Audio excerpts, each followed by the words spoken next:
What if everything you thought you knew about reality was a lie? What if the most mind-bending, jaw-dropping mysteries were so strange, so improbable, that they almost feel like fiction? In the next 3 hours, we'll take you through stories that challenge the very fabric of what's possible, where the line between the explainable and the utterly bizarre blurs into nothingness. From unsolved disappearances to inexplicable phenomena, prepare to question everything. So sit back, stay sharp, and let's unravel the mysteries that leave even the most rational minds at a loss for words. In the shadowed corners of England's history, one of its most chilling and enduring mysteries lies within the cold stone walls of the Tower of London. This fortress, with its grim history of imprisonment and execution, holds a secret that has confounded historians for centuries.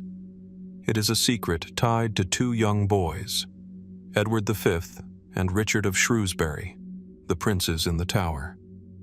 Their story, a tale of lost innocence and royal intrigue, begins in 1483, when they were last seen alive. The tower, a brooding presence on the banks of the River Thames, seems almost to hold its breath when we turn our gaze toward the events that unfolded within its walls. The brothers, aged 12 and 9, were placed there by their uncle, Richard, Duke of Gloucester, who had assumed the role of protector following the death of their father, King Edward IV.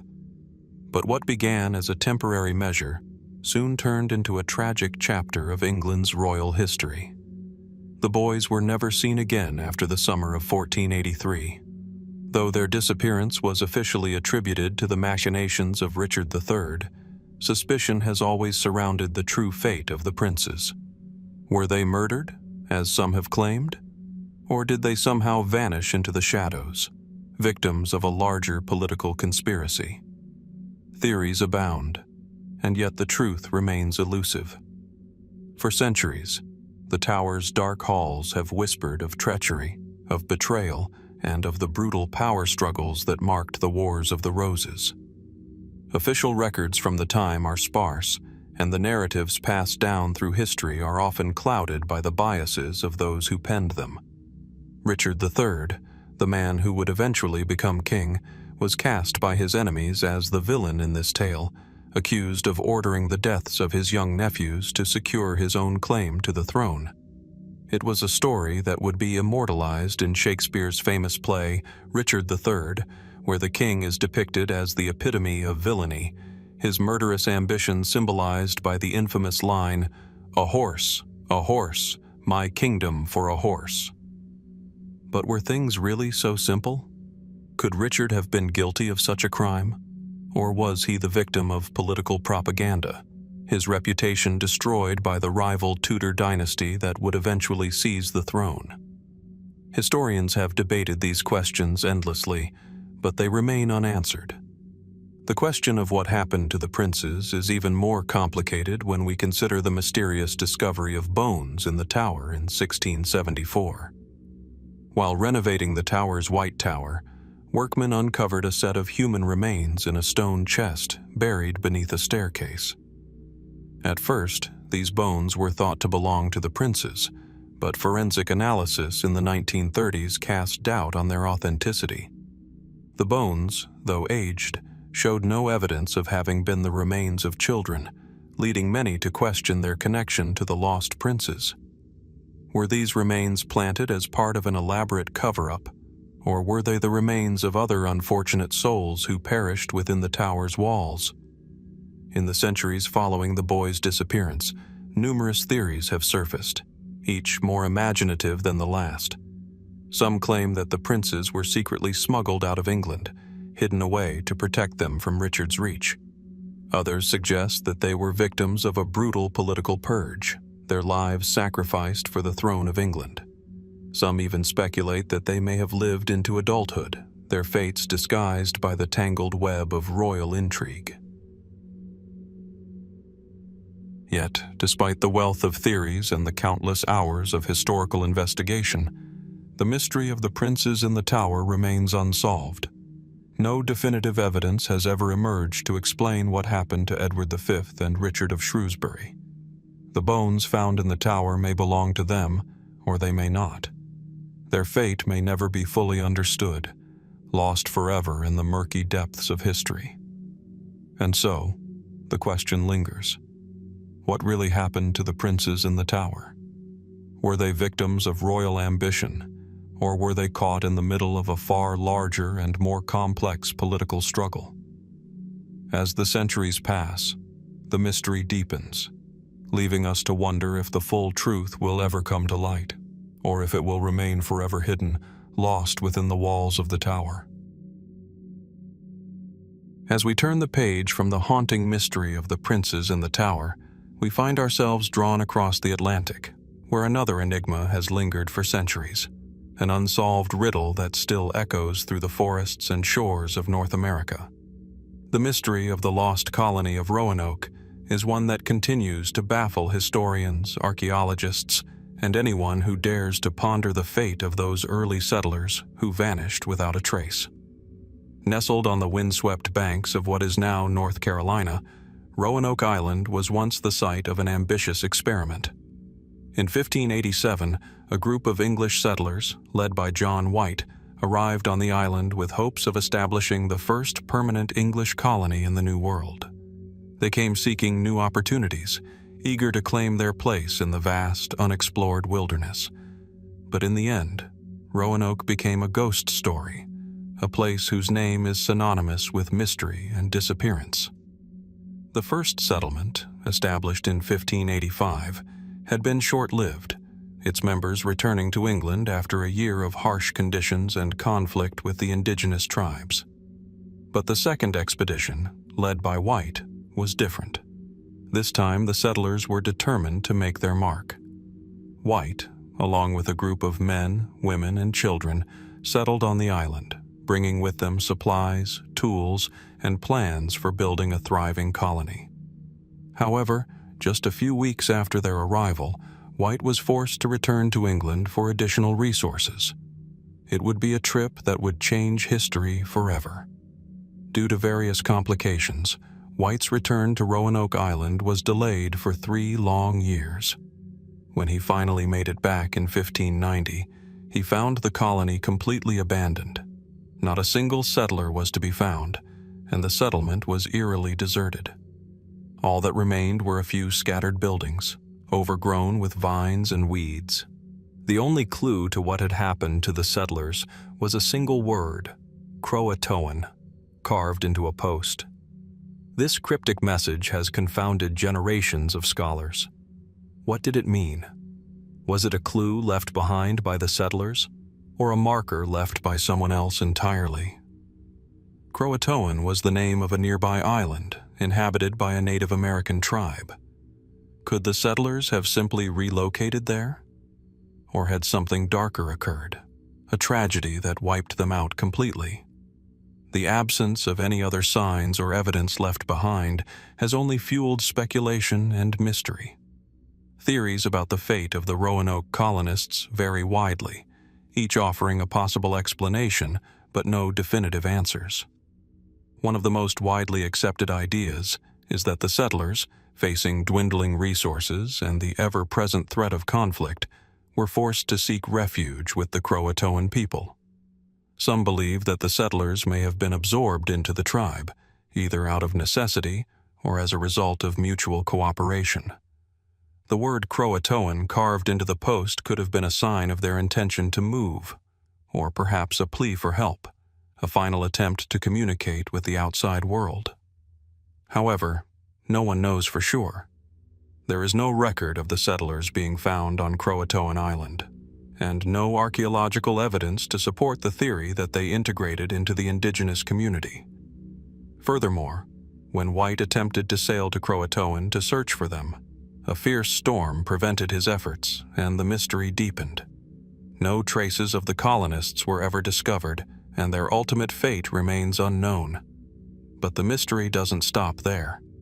Some have suggested that the settlers might have been victims of a violent attack. Could they have been killed by hostile Native American tribes? Tensions between the settlers and indigenous peoples were high, and there were frequent skirmishes and misunderstandings. Yet, no remains or signs of violence were found at the abandoned settlement, only a few signs of a hasty departure. The possibility of a massacre seems unlikely, but it remains an unsettling thought. Others have proposed more speculative theories. Could the settlers have been lost to disease or starvation, their bodies carried away by the unforgiving elements? Some have even ventured into the realm of the extraordinary, suggesting that the colony may have vanished due to supernatural causes. Was there some kind of curse that befell the settlers, or perhaps a strange, unexplained event that led to their disappearance? These theories, though highly imaginative, add another layer of intrigue to a story that already defies easy answers.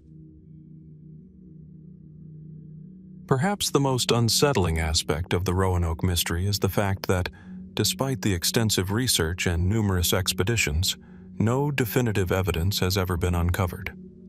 Over the years, archaeologists and historians have scoured Roanoke Island and its surrounding areas, searching for clues, but the answers remain elusive.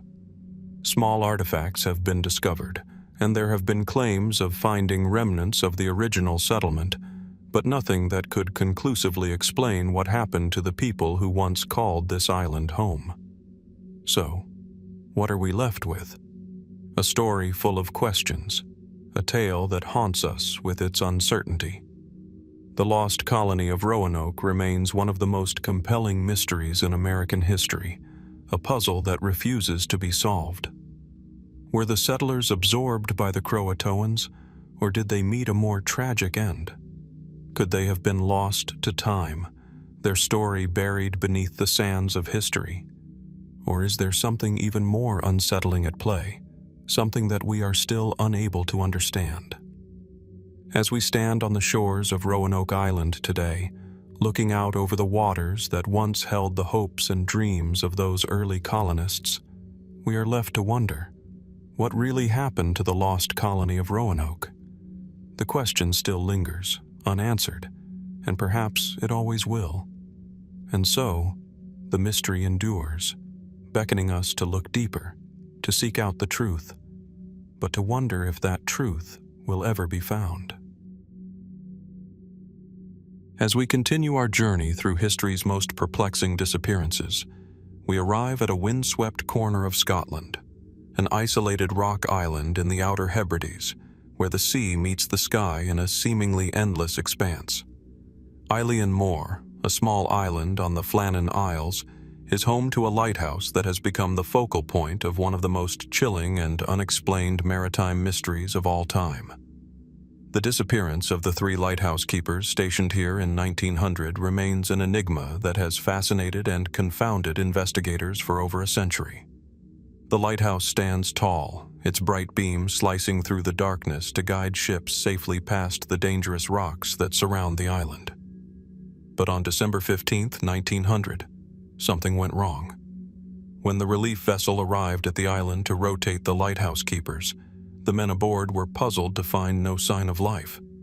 The lighthouse itself was operational, its light still shining, but the 3 keepers, James Ducat, Thomas Marshall, and Donald MacArthur, had vanished without a trace.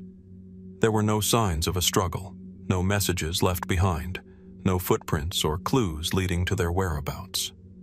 The island, a place of solitude and isolation, appeared untouched, as if the men had simply disappeared into thin air. The only thing that seemed out of place was a chair left overturned in the lighthouse's living quarters, a meal left half-eaten on the table, and an oilskin coat that was found on the ground outside. It was as though the men had left in haste, or had been taken in the middle of their routine. At first, the cause seemed clear enough: a freak accident. Perhaps the men had been swept away in a storm, caught in the violent seas that had been battering the coast for days. But when the relief crew searched the island, they found no bodies, no signs of drowning, no wreckage. It was as if the men had simply vanished, leaving behind a mystery that would only deepen with time. The official explanation, which was offered by the authorities, was that the keepers had been victims of a tragic accident, possibly caused by the storm, though this theory never fully accounted for the complete absence of evidence. Some suggested that the men may have been swept from the island by a rogue wave, but if this had happened, surely there would have been signs, footprints washed away in the sand, or remnants of personal belongings left behind. Instead, there was nothing but an eerie calm. Yet, as is often the case with unsolved mysteries, speculation ran wild. Theories emerged, each as plausible and implausible as the next. Some believed that the keepers had fallen victim to a mental breakdown. The isolation of the island, the constant exposure to the wild, unpredictable weather, and the loneliness could have driven the men to madness. Perhaps, in some moment of desperation, they had run off into the wilderness or drowned in their confusion. However, this theory fails to explain why the lighthouse had been left perfectly intact, as if the men had not acted in panic or fear, but with a calm detachment. Others pointed to more sinister possibilities. Could it have been an act of foul play? Could one of the men have killed the others, only to then disappear into the harsh landscape, leaving no trace of his own escape? This, too, seemed far-fetched. There was no evidence of violence, and the relationship between the keepers was described as friendly and professional. Still, the idea of a deliberate disappearance could not be completely dismissed. Then, there is the suggestion of something far more extraordinary, something that has captivated the imaginations of those who have explored this mystery. The possibility that the men were taken by a supernatural force. The island, after all, was known for its legends and local lore. Some stories spoke of strange lights seen off the coast, of mysterious figures glimpsed in the fog, and of eerie occurrences that had unsettled the few fishermen and sailors who had ventured near the Flannan Isles. Could these tales, passed down through the centuries, have some basis in truth? Were the men taken by forces beyond human comprehension? As compelling as these theories are, there remains a troubling lack of evidence for any of them. No physical remains have ever been found on the island, nor have any clear explanations surfaced as to what could have happened to the men in the lighthouse. The mystery only deepens when considering the communications that were exchanged in the days leading up to their disappearance. The lighthouse keepers had, in fact, sent a series of signals just before the event. On December 12th, the light was extinguished briefly, and one of the men, Thomas Marshall, reportedly signaled to a passing ship, warning them of the storm that was brewing. A few days later, a strange message came from the lighthouse. Another signal, this time filled with what some described as confusion, and then nothing. The final communication before the disappearance seemed to hint at something wrong, but what exactly that was remains unclear. Theories about the involvement of strange lights, ghosts, or even the possibility of alien activity have been tossed around, though these ideas are often relegated to the realm of speculation. Could the three keepers have stumbled upon something they were never meant to understand? Or is it simply that the combination of nature's harshest elements, isolation, and the inevitable human desire to explain the unexplainable gave birth to a mystery too large to grasp fully? Even today, the mystery of the Eilean Moor Lighthouse remains unsolved. Researchers continue to revisit the island, hoping for new clues, but the elements have claimed much of the past, and the island itself remains as remote as ever. The only certainty is that three men, performing a solitary job far from civilization, simply disappeared into the fog and the sea. And so, we are left with a haunting question. What really happened to the three lighthouse keepers on Eilean Moor? Could it have been an accident, a murder, or something far stranger? As time marches on, the mystery remains as elusive as ever, drawing us deeper into its enigma, leaving us wondering what the winds of the Flannan Isles might still be hiding. As we leave behind the eerie isolation of Eilean Moor, we turn our attention to another mysterious artifact, one that has confounded scholars, linguists, and archaeologists for over a century. This time, we find ourselves on the sun-drenched island of Crete, in the heart of the ancient Mediterranean world. Here, amid the ruins of the Minoan civilization, lies an enigma unlike any other, the Phaistos Disc. The disc itself is a simple yet striking object, a small, circular tablet made of fired clay, measuring about 6 inches in diameter. On its surface are a series of strange, intricate symbols, arranged in a spiral. These symbols, about 45 in total, are unlike anything in the known scripts of the ancient world. They appear to be a form of writing, but their meaning remains elusive. Discovered in 1908 in the Minoan palace of Phaistos, the disc has since become one of the most famous and baffling artifacts from antiquity. The Phaistos disc was unearthed by the Italian archaeologist Luigi Pernier, and it quickly drew the attention of the academic world. At first glance, the symbols seem to suggest that the disc was some sort of record or message, perhaps a ritualistic or religious text. However, despite decades of study, no one has been able to decipher the symbols with any certainty. Linguists and historians have tried, and failed, to make sense of the patterns. The symbols don't resemble any known alphabet or script from the ancient world, leaving scholars divided over their origin and purpose. Some believe the disc is an early form of writing, predating even the famous Linear A and Linear B scripts of the Minoans, which are still partially undeciphered. The spiral arrangement of the symbols suggests an intentional structure, a kind of code, but no one has been able to break it. Some even theorize that it might represent an entirely unknown language, a language that has long been lost to history. Could this be evidence of a civilization with a level of sophistication and complexity far beyond what we currently understand? But if it is a form of writing, what does it say? What message is hidden within those carefully etched symbols? Some scholars have suggested that the disc could have been used for administrative purposes, like recording transactions or documenting religious rituals.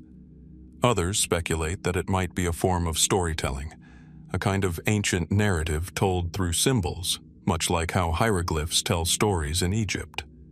Could it be a form of poetry, or perhaps a list of gods or deities revered by the Minoans? The possibilities are endless, and yet the answers remain out of reach. Even more perplexing is the method used to create the disc. The symbols appear to have been stamped into the clay, rather than drawn or carved. This technique suggests that the symbols were not simply written by hand, but rather produced using some kind of specialized tool or stamp, perhaps indicating the disc's importance or its intended purpose. The uniformity of the symbols and their arrangement in a spiral suggest a high level of craftsmanship, furthering the mystery of who created the disc and why. Theories about its purpose vary widely. Some believe it was a form of ancient currency, a record of trade or taxation. Others propose that it was a type of calendar, marking important dates or events in Minoan society. The spiral itself could suggest the cyclical nature of time, an ancient understanding of the passage of seasons or celestial movements. In this case, the disc might have served as a tool for keeping track of the passage of time, similar to how other ancient cultures used stones or carvings to record the stars or the phases of the moon. And then there are the more speculative theories, the ones that venture into the realm of the extraordinary. Could the Phaistos Disc have been some kind of artifact left by an advanced civilization that predates the Minoans? Some have suggested that the disc might be a relic of an earlier, even more ancient society, one with knowledge and technology that was lost to history. The spiraling symbols could represent a form of communication with beings from beyond Earth, offering a message or a code that was ahead of its time. While these ideas are highly speculative, they continue to captivate the imagination of those who look at the disc and wonder if it holds a secret that has eluded us for millennia. But perhaps the most unsettling aspect of the Phaistos Disc is the sheer uncertainty surrounding it. Unlike other ancient artifacts, which can be placed within a broader historical context, the disc stands alone, its origins, purpose, and meaning unknown. Unlike the Rosetta Stone, which unlocked the secrets of Egyptian hieroglyphs, the Phaistos Disc has offered no such key to understanding. It is a silent enigma, its message, if there ever was one, forever out of reach, out. No definitive conclusion has ever been reached about the Phaistos Disc. Some have suggested that it might be a hoax, a clever piece of craftsmanship designed to deceive. Others, though, argue that the disc is genuine, and that its meaning simply lies beyond our current understanding. Could it be that we are not yet advanced enough to decipher it? Could there be a hidden key, a breakthrough in linguistics or archaeology that will unlock the secrets of the disc and reveal its true purpose? As the years pass and new theories emerge, the Phaistos Disc remains an object of intrigue. Its place in history is secure, not because we understand it, but because we are still trying to understand it. The unanswered questions that surround it keep us coming back, looking for clues, wondering if we'll ever solve the puzzle. And as we stare at the carefully arranged symbols, we are left with the haunting question: what message does the Phaistos Disc hold, and why has it been hidden from us for so long? Perhaps the answer is just out of reach, or perhaps it is a mystery we are not yet meant to solve. As we continue our exploration of the world's most perplexing mysteries, we turn now to a place where the past whispers through time, challenging us to decipher its secrets. The Shugborough Inscription, carved into a monument on the grounds of Shugborough Hall in Staffordshire, England, is one of the most enduring puzzles in the world of historical enigmas. Much like the Phaistos Disc or the mysteries we've encountered before, it draws us in with its cryptic symbols, offering no answers, only questions. The monument itself is deceptively simple at first glance, an 18th century structure called the Shepherd's Monument. It is part of the estate of Shugborough Hall, a grand English manor surrounded by lush landscapes and winding rivers. The monument, built in 1748, depicts a scene from Greek mythology, featuring the god Hermes guiding a shepherd. But what has intrigued scholars and amateur sleuths alike is what's carved just beneath the image, a strange string of letters and numbers. DOUOSVAVVM.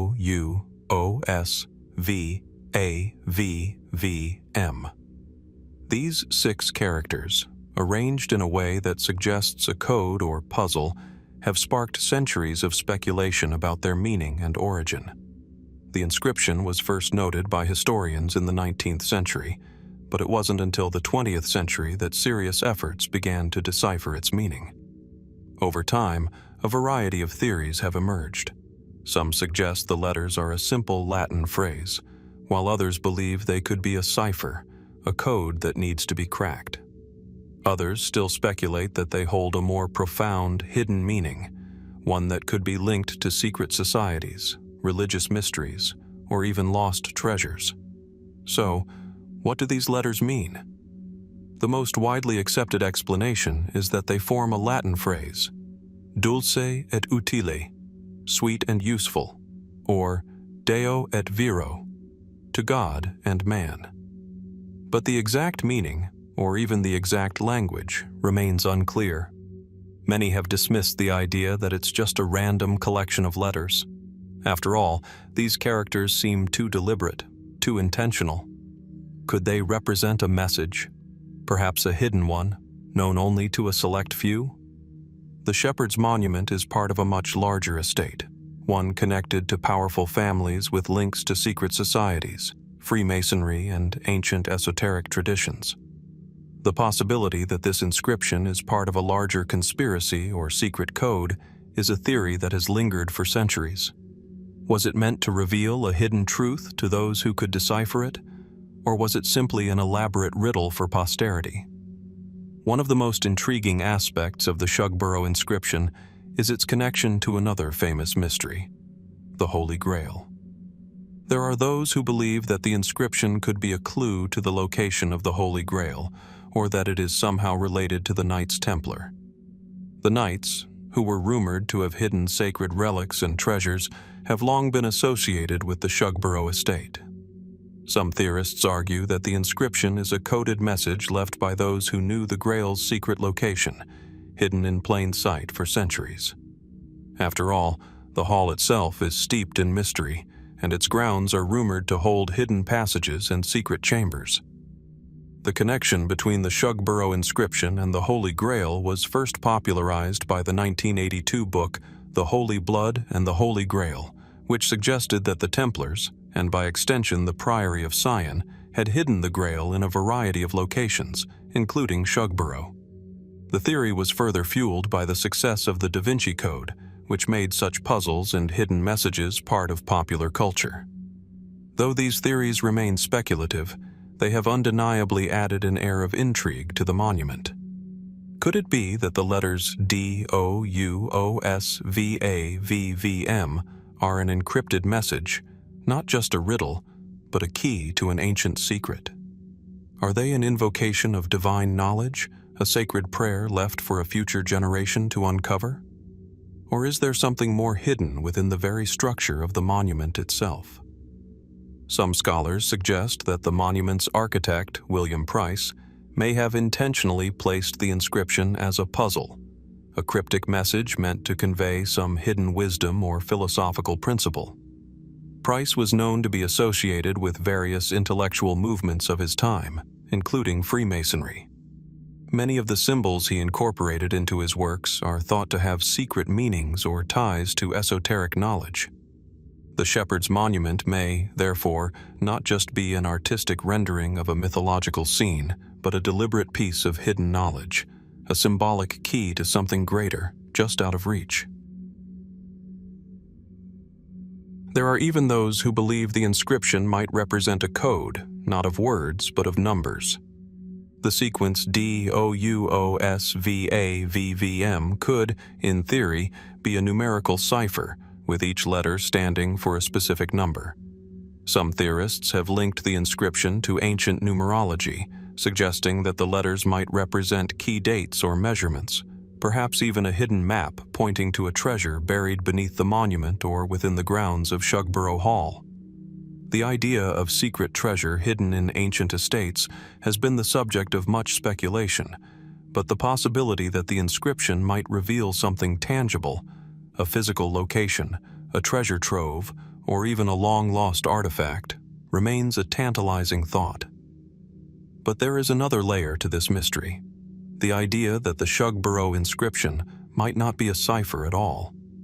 Perhaps it's an artistic or philosophical statement, a poetic abstraction meant to provoke thought, rather than an encrypted message meant to be decoded. Could the inscription represent a spiritual or intellectual truth, one that transcends the need for literal interpretation? The phrase DOUOSVAVVM could be a symbol meant to represent something beyond words, an invitation to reflect, to seek deeper meaning in the mysteries of the universe. Despite centuries of speculation, no one has ever fully deciphered the Shugborough inscription. Its meaning remains elusive, and its significance continues to fuel the imagination. Whether the letters are a code, a religious symbol, or something else entirely, the question lingers. What were the creators of this monument trying to say? And why have we not yet cracked the code? As we stand before the Shepherd's Monument today, the inscription remains an enigma, a riddle carved in stone, its meaning just out of reach. Is it simply a relic of an 18th century puzzle, or does it contain a secret that has been hidden in plain sight for over 200 years?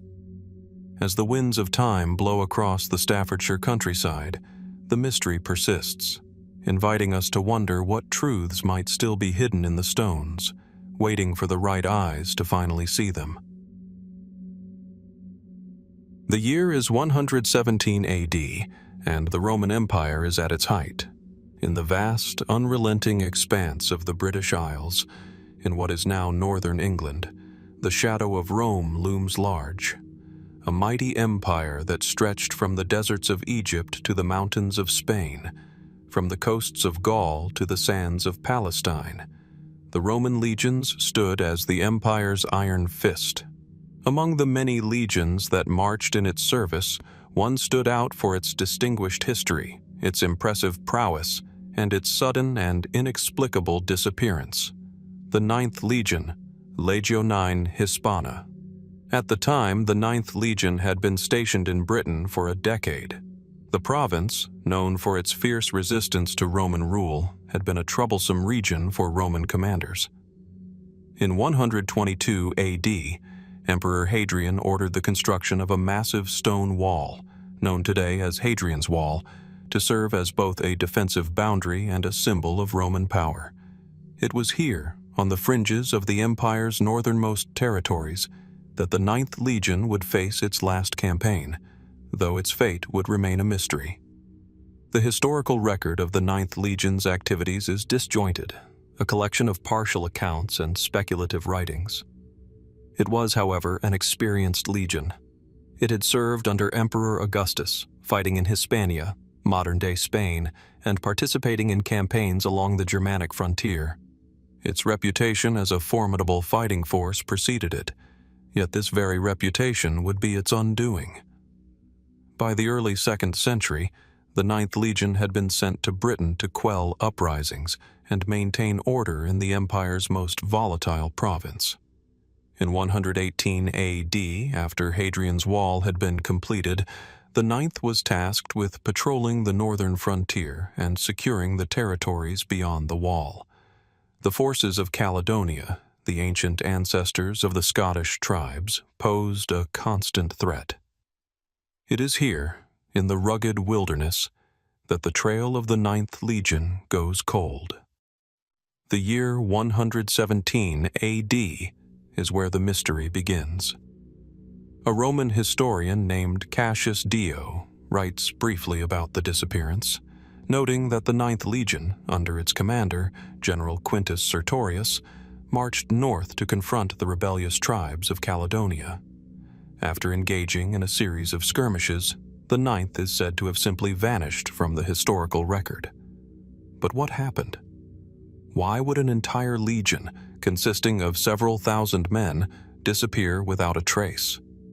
There is no surviving Roman account detailing the legion's defeat, no battlefield to mark its final stand, and no funeral pyres to honor the fallen. There is only silence. Over the centuries, a myriad of theories has been proposed. Some historians argue that the legion was destroyed in battle, possibly wiped out in an ambush by the northern tribes. Others suggest that it was gradually disbanded, its forces sent elsewhere, or absorbed into other legions. The British historian Rosemary Sutcliffe, in her 1954 novel The Eagle of the Ninth, fictionalizes a story where the legion's disappearance is tied to a mysterious betrayal and a failed invasion. But these explanations don't fully account for the lack of tangible evidence. No corpses have been found, no mass graves, no inscriptions marking the loss of thousands of soldiers. The silence from the Roman archives is as eerie as the silence from the wild hills and valleys of northern Britain. One of the more fascinating and fringe theories is that the 9th Legion didn't simply disappear. Some believe the Legion was lost in a more profound sense, not destroyed in battle, but absorbed into the mists of time. Could the men of the 9th Legion have left their mark in history not as fallen soldiers but as wanderers, lost in a land beyond the Roman Empire's reach? Some have suggested that the 9th's disappearance marks the beginning of a darker, more speculative legend, that the Legion might have ventured too far north, beyond the borders of known Roman civilization, and encountered something far more inexplicable. There is also the theory of a coup within the ranks, a rebellion from within the 9th itself, led by soldiers who no longer wished to serve under Roman command. But where is the evidence of this? There were no signs of insurrection, no known leaders within the 9th Legion's ranks who might have sparked such a rebellion. The silence of history offers no clues. Perhaps most curious of all is the idea that the Ninth Legion may have marched into an area of Britain that remained entirely beyond Roman influence, where the legions, for all their strength, were powerless. Some speculate that the soldiers might have encountered a resistance so fierce, so disorienting, that they were simply overwhelmed and scattered to the winds. Hadrian's Wall, a formidable structure, stretches from the east coast of Britain to the west, a physical boundary that once marked the farthest reach of the Roman Empire in the north. Beyond it, the land was wild, untamed, and inhabited by tribes who had long resisted Roman encroachment. It was a place where the power of the empire could not always reach, where the legionaries of Rome found themselves facing not just warriors, but an unfamiliar and hostile terrain that seemed to swallow them whole. Was the disappearance of the Ninth Legion a result of something beyond the realm of ordinary battle? Could the men have marched into a land where Roman might could not save them? There are theories that point to the legion being overwhelmed by the harsh wilderness, the hostile tribes, and perhaps even by the environment itself. With no roads, no shelter, and little support, 1,000 soldiers could easily be lost to starvation, disease, or the elements. And yet, after so many years of Roman expansion, surely the legions were prepared for such trials. Others suggest that the Ninth's disappearance may have been a deliberate erasure, a cover-up by the Roman authorities. Perhaps the losses were so catastrophic, so embarrassing, that the emperor ordered the disappearance of all records and the removal of the legion from history altogether. The lack of concrete evidence could then be seen as part of an effort to remove any trace of a humiliating failure. The fate of the Ninth Legion remains one of history's most enduring mysteries. It has been lost to time, to the pages of forgotten scrolls, and to the eroding winds that sweep across the desolate hills of Britain. We are left with whispers and shadows of a force that vanished from history almost as soon as it appeared. What happened to those soldiers, those men of the empire, who disappeared without a trace? Perhaps, like so many of history's mysteries, the answers are buried under centuries of time, in places we have not yet explored, or perhaps we are simply not meant to know. What we are left with is the story itself, the haunting image of a mighty legion lost to the ages, and the open question of what might still be hidden beneath the earth and the fog. As the years roll on, the Ninth Legion fades into legend. It is a puzzle we may never solve, but one that continues to inspire curiosity and wonder. What remains of them we can only imagine. In the summer of 1374, a strange and unsettling spectacle unfolded in the small town of Aachen, nestled in what is now modern-day Germany. The streets, which had once been a quiet, peaceful place, became a stage for an inexplicable event that would be passed down through generations as a chilling chapter in the annals of European history. For several days, a group of men, women, and children, gripped by a mysterious compulsion, danced uncontrollably in the town square. Their movements were erratic, frantic. Some fell to the ground, exhausted, while others continued to twist and jerk as though pulled by an invisible force. No one knew why they danced or what drove them to this madness, but the behavior spread, infecting more and more of the townspeople. By the end of the episode, dozens, perhaps even hundreds, had succumbed to the bizarre frenzy. Some died from exhaustion, while others were carried away in a state of delirium, their minds fractured and their bodies left broken.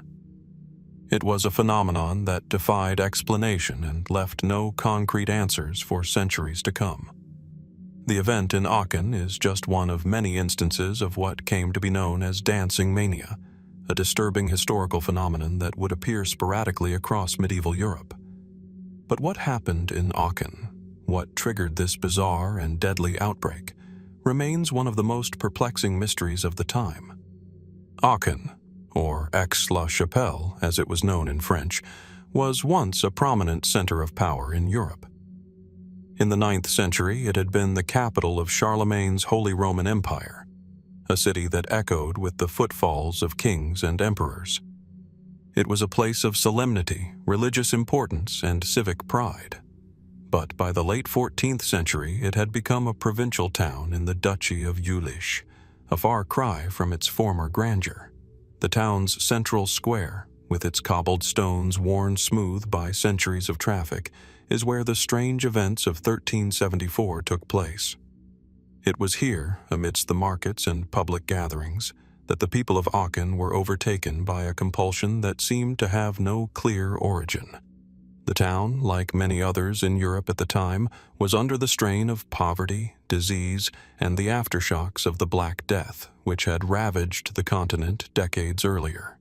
It was a place filled with anxiety and uncertainty, a town where superstition and fear of the unknown ran rampant.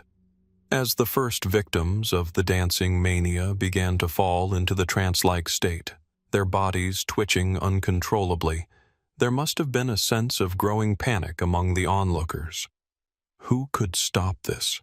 What could explain such erratic behavior? The phenomenon of dancing mania, also known as St. Vitus's dance in some accounts, was not unique to Aachen. Records from other parts of medieval Europe tell of similar outbreaks, where groups of people would suddenly begin to dance in the streets, sometimes for hours, days, or even weeks, without rest or respite.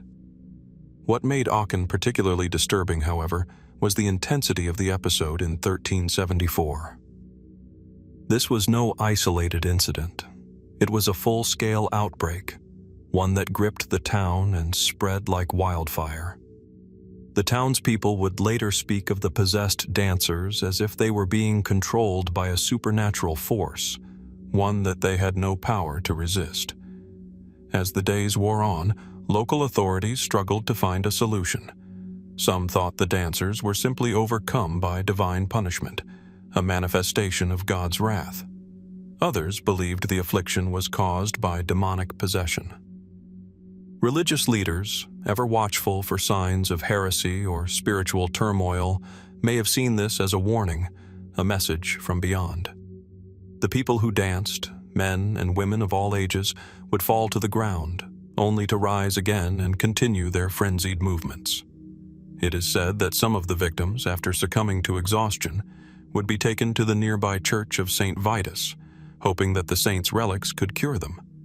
But despite the prayers and blessings offered, the mania persisted. The dancers couldn't stop, and the authorities could offer no real answers. Historians and scientists have pondered the causes of these dancing outbreaks for centuries. Numerous theories have been proposed, ranging from the plausible to the utterly speculative. One of the most common explanations suggests that the mania was caused by ergot poisoning. Ergot, a fungus that grows on rye and other grains, produces a potent chemical compound similar to LSD. If the infected grain made its way into the town's bread supply, it could have induced hallucinations, muscle spasms, and uncontrollable movements. This would explain the strange behavior and the frenzy that gripped the dancers. However, some researchers argue that ergot poisoning wouldn't account for the large number of people affected, nor would it explain the cultural context in which these events occurred. Another theory posits that the dancing mania was a form of mass hysteria, a collective psychogenic illness triggered by the extreme stress of living in the medieval period. With the constant threat of disease, famine, and war, the people of Aachen, and Europe at large, were living in an environment of constant fear and uncertainty. It's possible that the social pressures and the psychological strain led to spontaneous outbreaks of what could be considered a shared delusion, a sort of communal breakdown. The body's natural response to extreme stress can manifest in many ways, and perhaps dancing was the most inexplicable form that it took. Yet there are other, darker theories that suggest something more supernatural at play. Some believe that the phenomenon was a form of ritual possession, perhaps a way for individuals to surrender themselves to the forces they believed controlled their fates. Could it have been a mass manifestation of religious fervor, with people believing that dancing in a trance-like state could somehow bring them closer to salvation or divine intervention? Or could it have been something more sinister, a form of spiritual or demonic possession, a test of faith or a punishment for sin? The events in Aachen may have passed into the obscurity of history, but they have left a deep impression on our understanding of the human experience. What caused this inexplicable frenzy? Was it a moment of collective hysteria brought on by the conditions of the time? Was it a biological effect, like ergot poisoning, or something more psychological, the result of the fear and trauma that plagued the people of medieval Europe? Or was it, as some suggest, a manifestation of something much darker, something that no modern theory can quite explain? The dancing mania of Aachen stands as a haunting reminder of how little we truly understand about the complexities of human behavior and the fragility of the human mind. Even as we attempt to piece together the fragments of history, some mysteries remain stubbornly unresolved. What happened to those people who danced, caught in a trance beyond their control? What forces moved them in that square, in that moment? And what remains hidden in the shadows of that strange, forgotten day? We may never know the full truth. The story of Aachen is just one of many unexplained episodes from the past, leaving us to wonder, what other secrets, long buried in time, are waiting to be uncovered?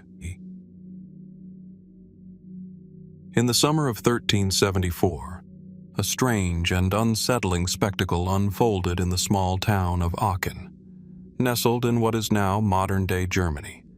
The streets, which had once been a quiet, peaceful place, became a stage for an inexplicable event that would be passed down through generations as a chilling chapter in the annals of European history.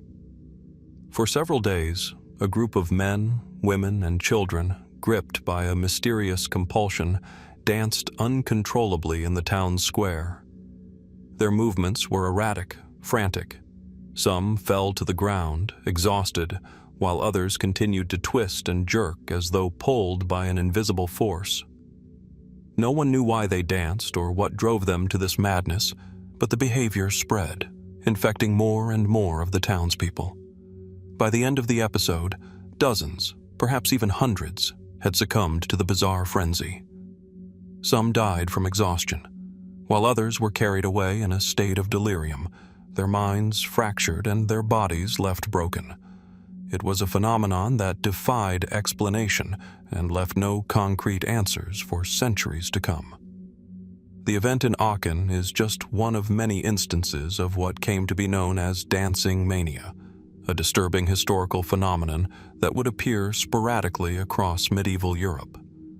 But what happened in Aachen, what triggered this bizarre and deadly outbreak, remains one of the most perplexing mysteries of the time. The Qumran caves, where the Dead Sea Scrolls were discovered between 1947 and 1956, had already yielded a wealth of religious and historical texts, many of which have reshaped our understanding of the ancient world. The Copper Scroll was found in Cave 3 in 1952, along with other fragments of scrolls.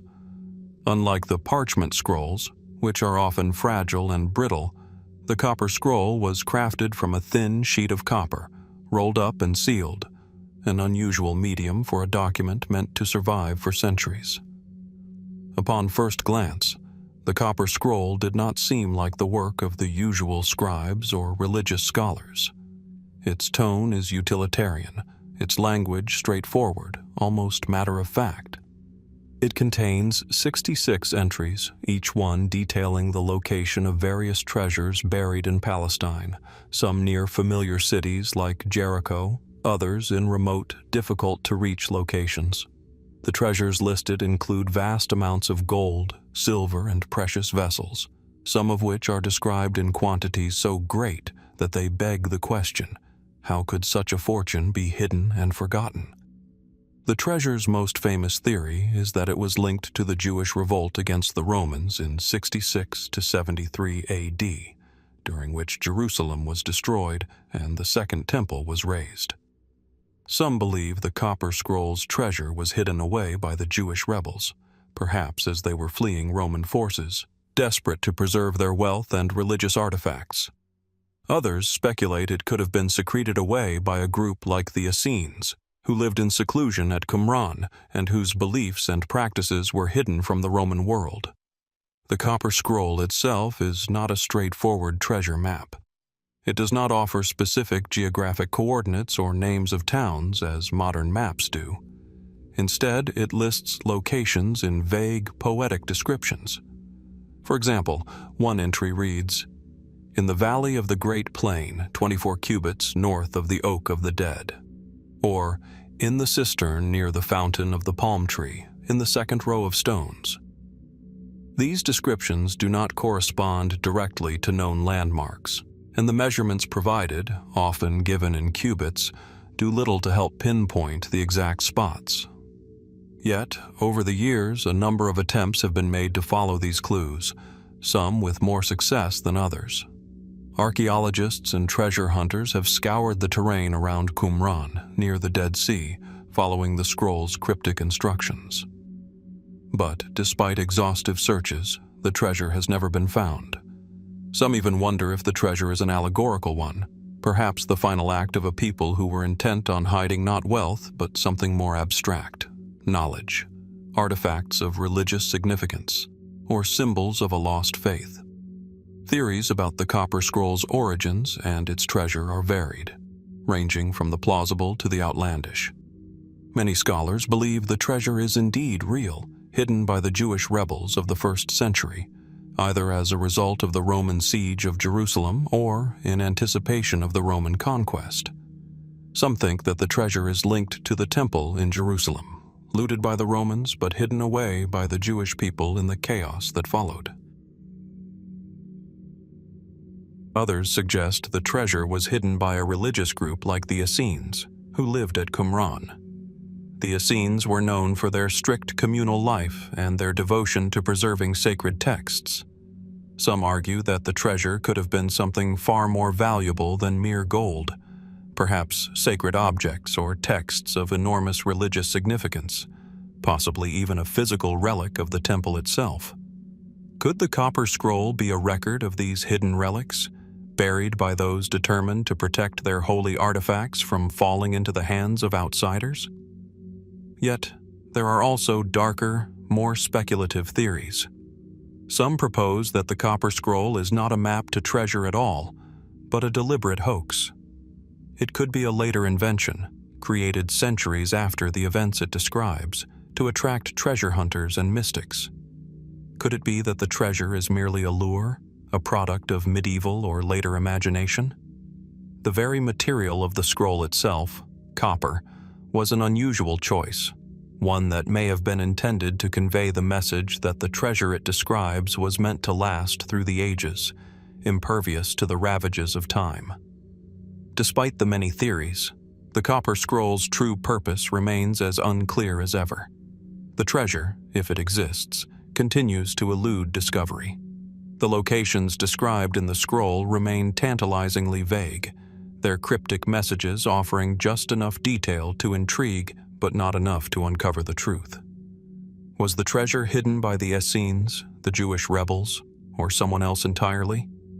Was it buried to protect sacred artifacts, or was it simply a matter of survival in a time of war and turmoil?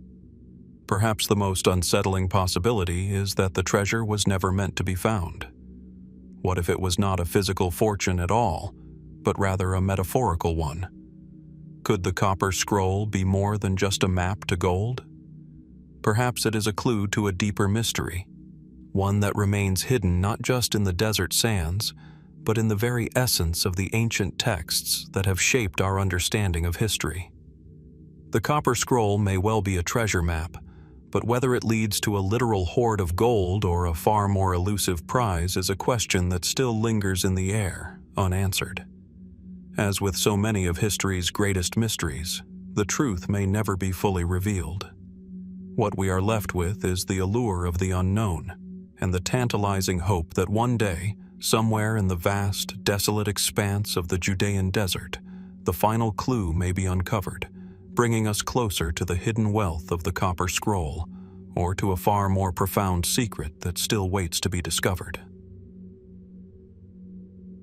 In the quiet suburbs of Baghdad, Iraq, tucked within the vaults of the Iraqi National Museum, there exists a peculiar object.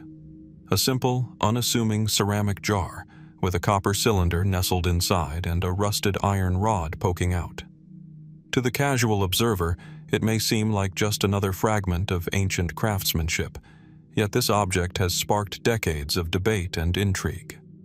Known as the Baghdad Battery, it stands as one of history's most perplexing artifacts, one that seems out of place, both in time and in function. This artifact was discovered in 1938 during an archaeological dig at Kujut Rabu, a site just outside of modern-day Baghdad. Archaeologists, led by Wilhelm Koenig, unearthed a number of items, including pottery shards and the seemingly inconspicuous jar. But it was the jar's unusual interior, a copper cylinder and an iron rod, that caught Koenig's attention. What he had stumbled upon was a rudimentary, yet remarkable mechanism that, if understood correctly, could have served a purpose that was far ahead of its time. It appeared to be a type of electric battery. At first glance, the Baghdad Battery is a modest object, far from the sleek, powerful machines we associate with energy storage today. The jar itself is about 14 centimeters tall, resembling an ancient clay amphora with a tight neck and a hollow cavity. Inside this cavity sits a copper tube, which would have been inserted into the jar with a thin layer of asphalt or bitumen sealing it in place. An iron rod, likely inserted through the jar's opening, would have been suspended inside the copper tube. The jar's design mimics that of a simple electrochemical cell, a device capable of generating electricity.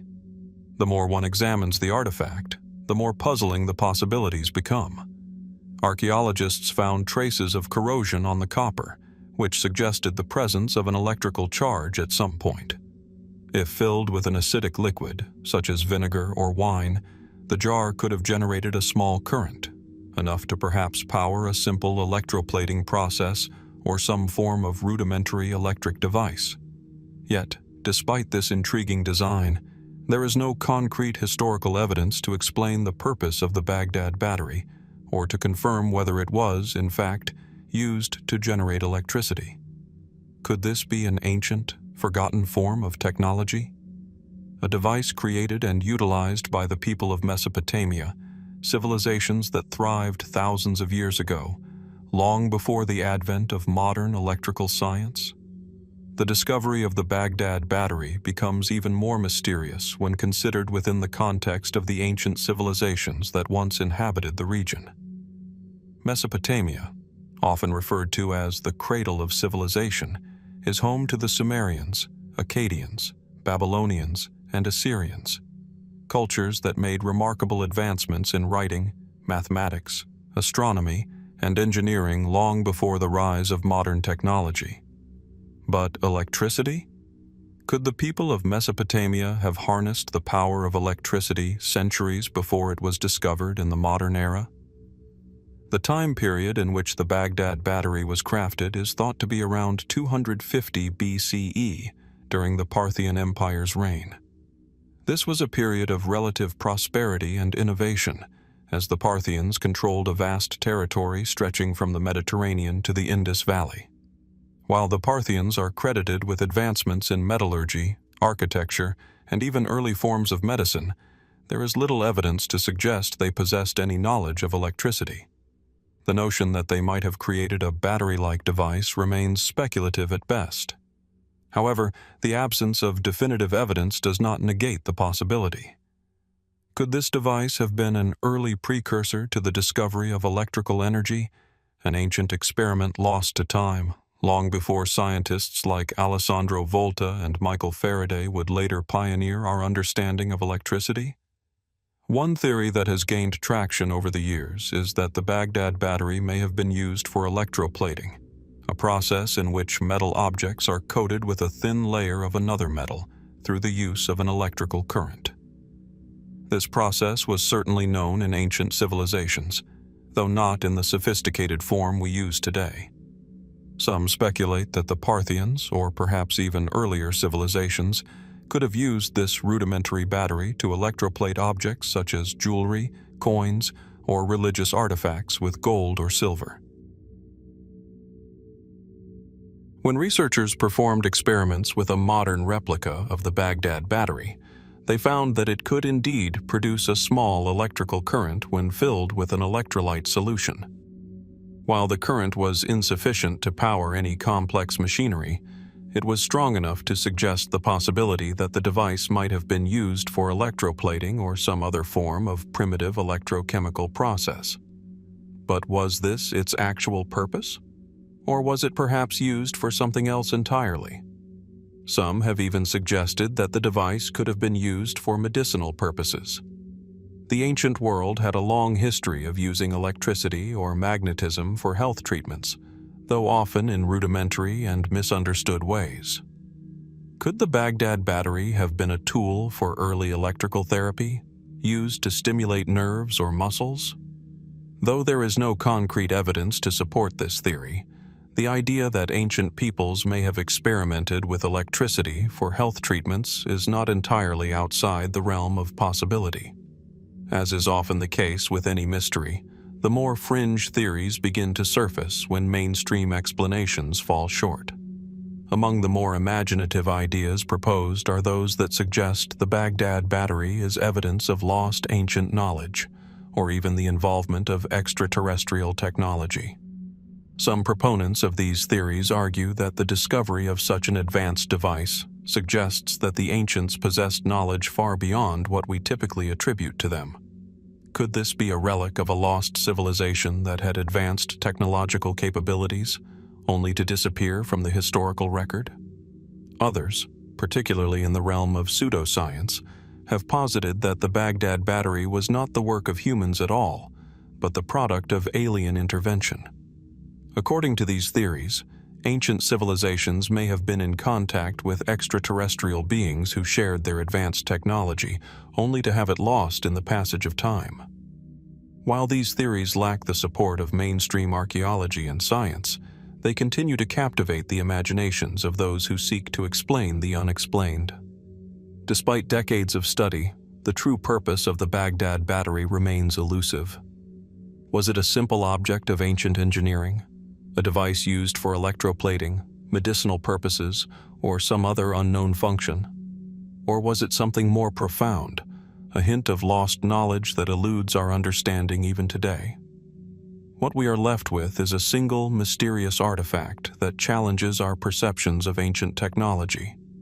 As we peer into the past, we find ourselves confronted with the question: how much of human history is truly understood, and how much is hidden from us, perhaps intentionally or by the erosion of time? The Baghdad Battery, with its cryptic design and ambiguous purpose, invites us to wonder about the limits of ancient knowledge. Could it be that the ancients possessed technologies we have yet to fully comprehend? Or perhaps, just as the current eludes our grasp, so too does the knowledge that once gave rise to such a curious and enigmatic object. In the end, the mystery of the Baghdad Battery endures. The answers may still lie buried in the sands of time, waiting for someone to uncover them. Or perhaps the true purpose of this ancient artifact will remain one of the many enigmas that, despite our best efforts, simply cannot be explained.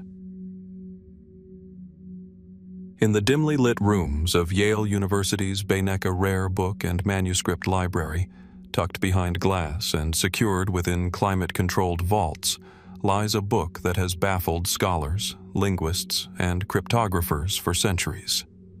It is known as the Voynich Manuscript, a delicate, mysterious volume whose origins, purpose, and meaning have yet to be deciphered. Its pages, covered in an intricate script, are adorned with strange illustrations that seem both familiar and wholly alien at the same time.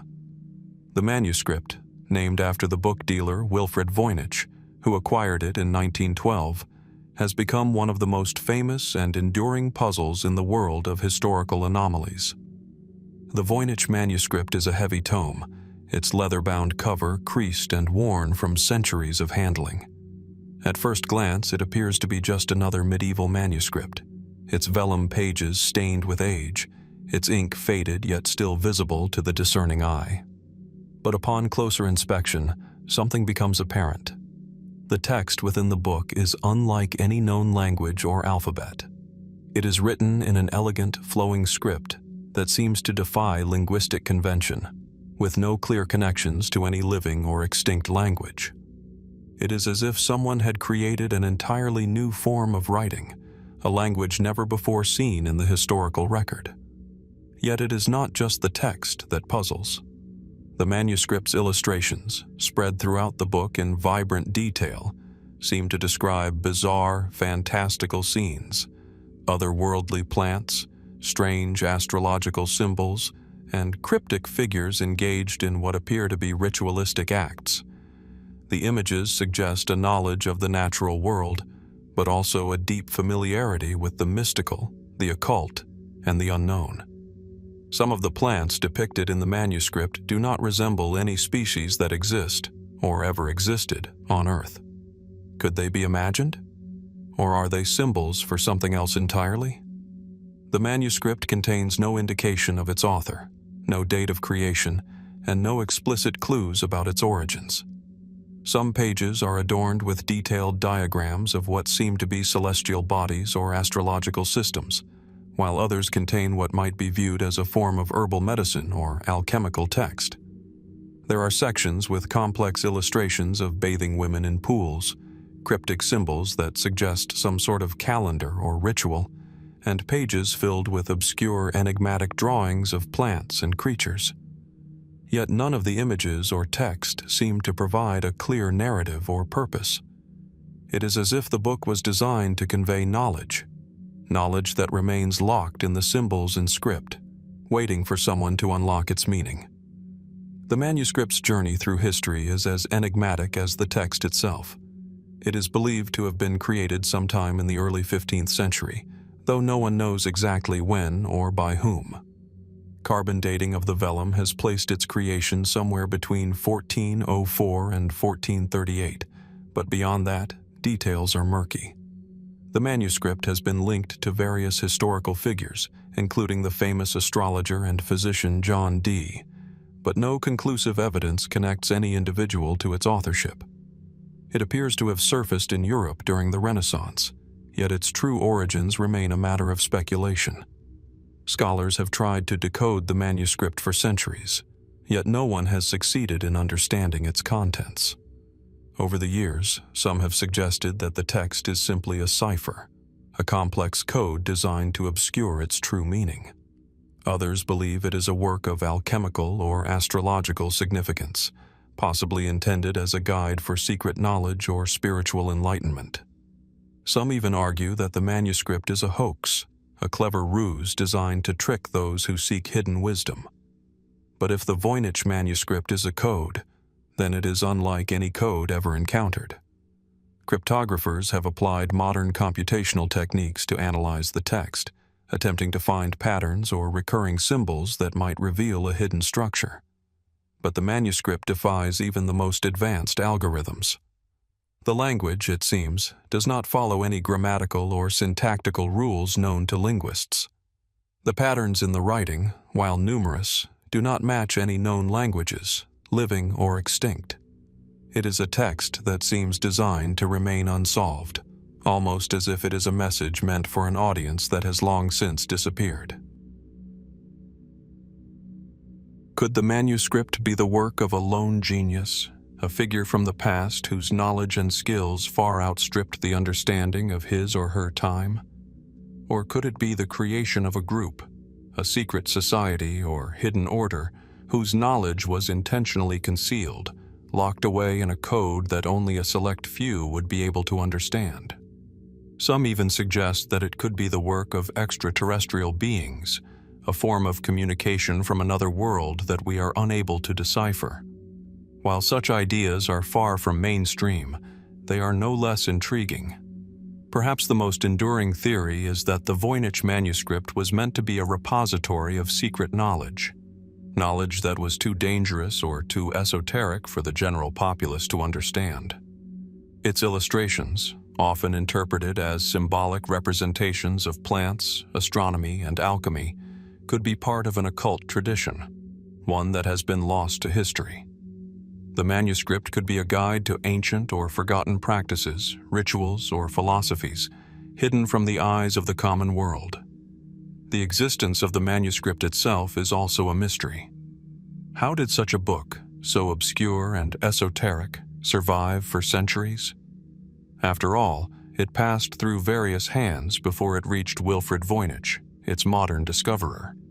It was once thought to belong to Emperor Rudolf II of Bohemia, who was known to have had a penchant for the occult and the mysterious. If the manuscript truly had a connection to the royal court, then what knowledge or power might it have contained that made it so valuable? Was it a work meant to be shared among the elite, hidden from the public eye, or was it a relic of an entirely different era, one that we have yet to fully comprehend? The manuscript's bizarre images have also fueled theories about the nature of its contents. Some suggest that it was a medical or botanical work, perhaps an early treatise on herbal remedies or an alchemical guide to healing. The depictions of strange plants, many of which seem to defy natural classification, could indicate that the book was a manual for someone with deep knowledge of natural sciences, perhaps even someone seeking to document unknown or mystical flora. Alternatively, the celestial charts and zodiacal illustrations might point to a deeper spiritual or astrological system, one whose significance has been lost to time. Yet, for all the theories, the answers remain elusive. The manuscript has resisted all attempts at translation, defied all efforts to uncover its secrets, and stood as a silent testament to a mystery that continues to captivate and intrigue. Whether the Voynich manuscript holds the key to hidden knowledge or is simply an elaborate puzzle created for a different time is a question that remains unanswered. And so, as we study its pages and examine its cryptic text, we are left with more questions than answers. Who created the Voynich manuscript? What did its creator hope to communicate? And, perhaps most tantalizingly, what knowledge, if any, does this strange, enigmatic book hold? The answers, it seems, remain buried in the folds of history, waiting for the right person to unlock its meaning, if indeed it can ever be unlocked at all. Beneath the tranquil forests of Oak Island, off the coast of Nova Scotia, Canada, lies a deep and unnerving mystery. Hidden beneath layers of earth, water, and centuries of history, the Oak Island Money Pit has become one of the most famous and elusive treasure hunts in the world. For over 200 years, people from all walks of life, from amateur adventurers to seasoned treasure hunters, have descended upon the island, attempting to uncover the secret buried within its soil. Yet, despite the vast number of excavations, theories, and elaborate machinery employed, the true nature of the Money Pit remains just out of reach. Oak Island is a small, lush piece of land, approximately 140 acres, blanketed with dense forests and winding trails. It is an island of contrasts, serene on the surface, but beneath it, a labyrinth of mystery. The island itself, with its quiet shores and still waters, looks peaceful enough, but those who step onto it soon find that something beneath its earth calls to be uncovered. The Money Pit, as it is now known, was first discovered in 1795, when a young man named Daniel McGinnis stumbled across a circular depression in the earth. Intrigued by the unusual depression, McGinnis, along with two companions, began to dig. They quickly found that the pit was unlike any ordinary hole in the ground. Each time they dug deeper, they uncovered a series of increasingly perplexing layers. First, they encountered a platform made of wood. Then, beneath the platform, they found another, and then another. There were even signs of a stone wall. With each layer, the mystery deepened.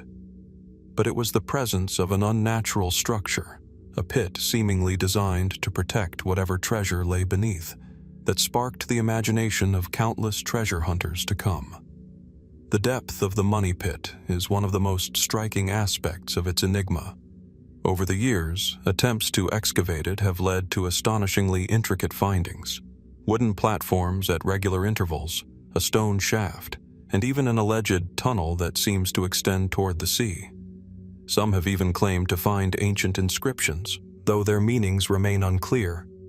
It is as if the pit was built with the purpose of concealing something of great value, or perhaps something far more significant than gold and jewels. But what exactly lies buried within the pit? That question has haunted treasure seekers for centuries. Early theories about the Oak Island money pit suggested that it could be the hiding place of pirate treasure, perhaps from Captain Kidd or the infamous Blackbeard. The Caribbean was rife with piracy during the 17th and early 18th centuries, and the idea that a pirate might have hidden his spoils on a remote island like Oak Island seemed plausible. But no definitive proof of such a connection has ever been found. Others have suggested that the pit could hold the treasures of the Knights Templar, an ancient order of knights who were rumored to have amassed vast fortunes during the Crusades. According to this theory, the Templars may have hidden sacred relics or vast wealth on Oak Island, perhaps to protect it from enemies, or even from the Catholic Church itself. The Templars' mysterious disappearance in the early 14th century has fueled speculation about their hidden treasures, and Oak Island's isolated location only adds fuel to the fire. However, no historical evidence directly connects the Knights Templar to the money pit, and the theory remains largely speculative. As the years passed, the search for the treasure became increasingly complex. Dozens of excavation attempts were made, each uncovering tantalizing clues but never reaching the treasure itself. At times, teams have even discovered flooding within the pit, as though an intricate booby trap had been set to prevent access. In some years, attempts to dig deeper have been foiled by rising water levels, and some believe the pit may have been designed to flood at regular intervals to deter would-be treasure hunters. Over time, many searchers have suffered great losses: financial, physical, and even personal. Yet no one has yet uncovered the object or knowledge buried at the heart of the pit. The most recent theories about the Oak Island money pit have shifted from treasure hunting to more speculative ideas. Some believe that the pit may have been used for a different kind of purpose altogether, perhaps as a symbol of something greater. Could the money pit have been designed as part of a grand architectural or spiritual scheme? Theories about the pit's connection to Freemasonry, a secretive and ancient organization, have also surfaced over the years. Some have speculated that the pit was created as a type of ritualistic structure, one with esoteric significance. In this theory, the pit and its many layers are not a treasure hoard, but a cryptic message, perhaps tied to Freemasonic symbolism or a larger mystery that remains hidden from the world. Others still believe that the pit was constructed long before European settlers arrived on Oak Island, that it could be the work of indigenous peoples, or even an ancient civilization whose understanding of architecture and concealment was far beyond what we know today. Some theorists have even suggested that the money pit may be tied to the lost city of Atlantis or some other ancient society that predates known history. Could it be that Oak Island holds the remnants of a civilization whose knowledge has been lost to time? The idea that the pit was created by an unknown, ancient culture adds a layer of intrigue to an already perplexing mystery. Yet, for all the theories, the one constant in the story of the Oak Island money pit is that it remains an enigma. Each new attempt to explore its depths, whether by digging or through advanced scanning techniques, seems to only add more questions to the list. The treasure, whatever it may be, has not been unearthed, at least not in a way that answers the many riddles that surround the pit. Could it be that the treasure, whatever it is, was never meant to be found? Is the money pit a deliberate trap, set to ensnare those who seek it? Or is it simply a remnant of a time long past, whose secrets have been buried so deeply that they may never resurface? One of the most haunting aspects of the Oak Island mystery is the number of people who have dedicated their lives to finding the treasure. From the early 19th century to the present day, generations of treasure hunters have come and gone, each leaving behind a legacy of frustration and uncertainty. Some, tragically, have even lost their lives in the search. The curse of Oak Island, as it has been called, looms large over the efforts to solve its mystery. Many believe that the island itself is somehow cursed, that it is designed to keep its secrets hidden forever. So, as we stand at the edge of the pit, looking into its depths, we are left with a question that has persisted for centuries. What is the true nature of the Oak Island money pit? Is it the hiding place of a legendary treasure, or is it something else entirely? The more we dig, the more we uncover, but the answers seem to remain tantalizingly just beyond reach. Will the mystery ever be solved, or is it destined to remain one of history's most enduring puzzles, its secrets locked away beneath the soil of Oak Island? Only time will tell. Nestled within the tranquil hills of the Languedoc region of southern France lies the small village of Rennes-le-Château. At first glance, it is a picturesque place. Cobblestone streets winding through stone houses, a centuries-old church standing watch over the quiet village, and expansive views of the surrounding countryside. However, beneath this peaceful exterior lies a mystery so deep that it has captivated historians, treasure hunters, and conspiracy theorists alike for over a century. It is a mystery that, to this day, remains unsolved. The enigma of Rennes-le-Château. The heart of the mystery lies in the Church of St. Mary Magdalene, an unassuming edifice with a humble presence in the village. Yet, within its walls, something extraordinary occurred in the late 19th century. In 1885, a priest named Bérenger Saunière arrived to take charge of the church. Though little is known about Saunière's background, what is clear is that his tenure in Rennes-le-Château would mark the beginning of an investigation that has never truly ended. Saunière's arrival in Rennes-le-Château was not a simple parish assignment. He quickly began renovations on the church, commissioning work that seemed excessive for a small, rural village church.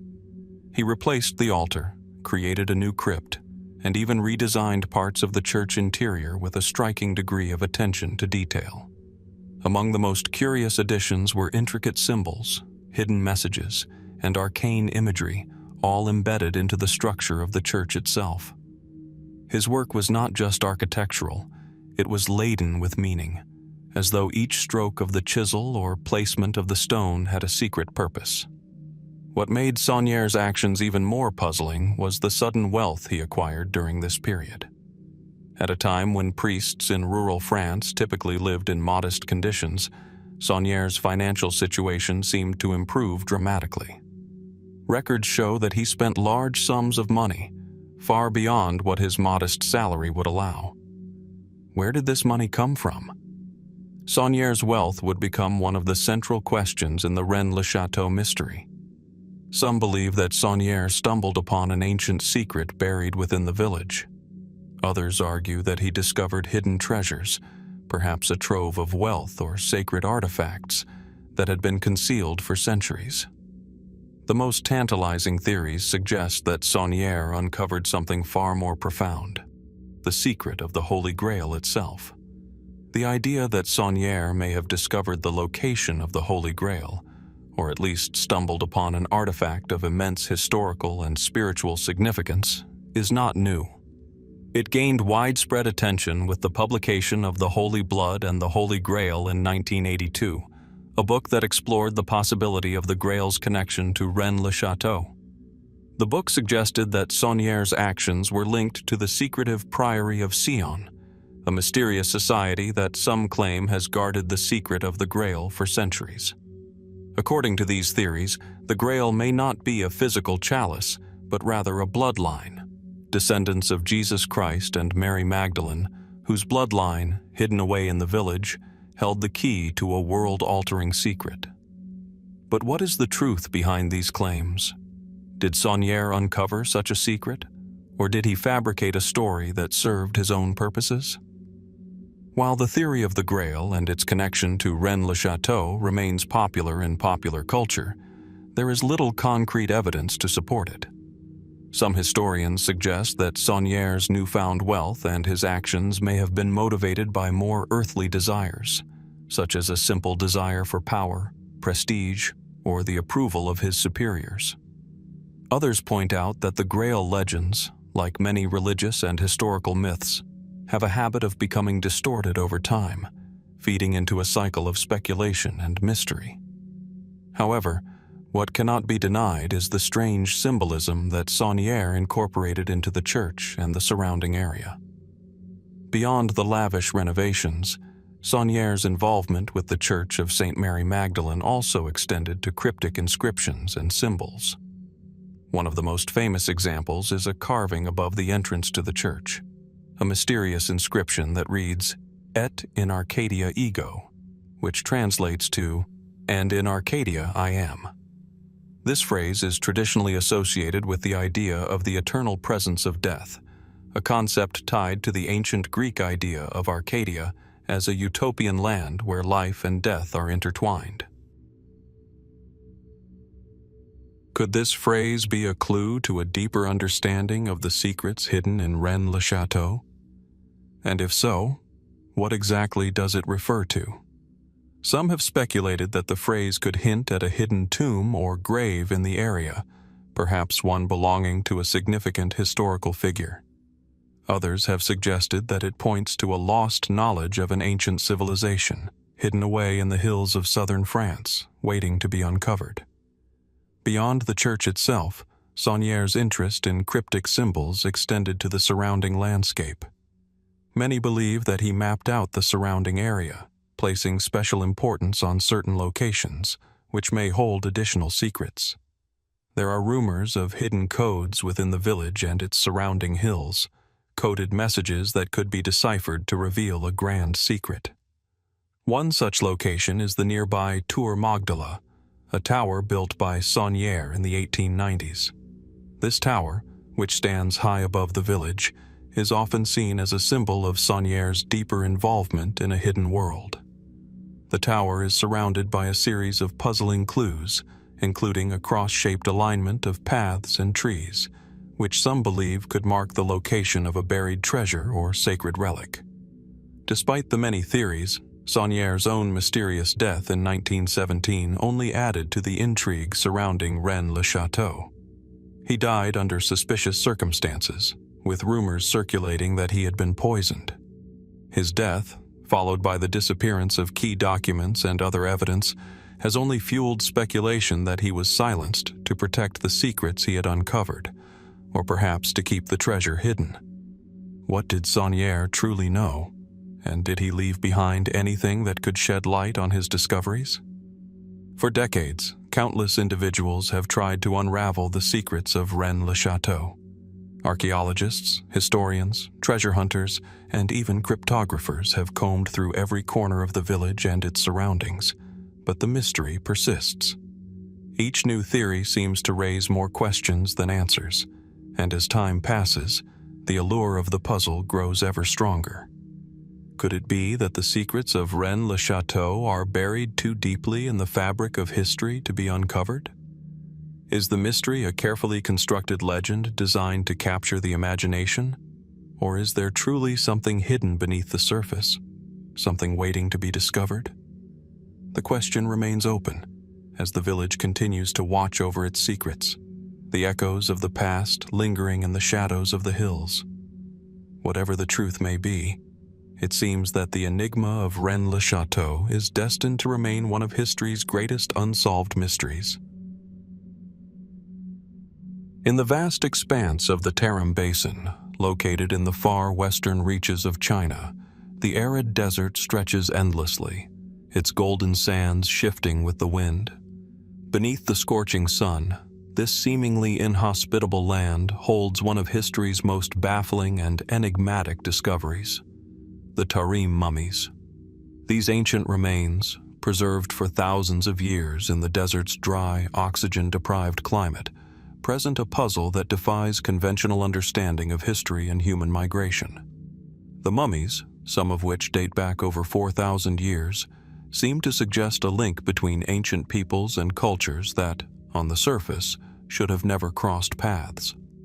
The mummies were first uncovered in the early 20th century, in the 1920s and 1930s, during a series of archaeological expeditions in the Tarim Basin. Excavations in the area, particularly near the ancient city of Lulan and other nearby sites, revealed a collection of remarkably well-preserved bodies.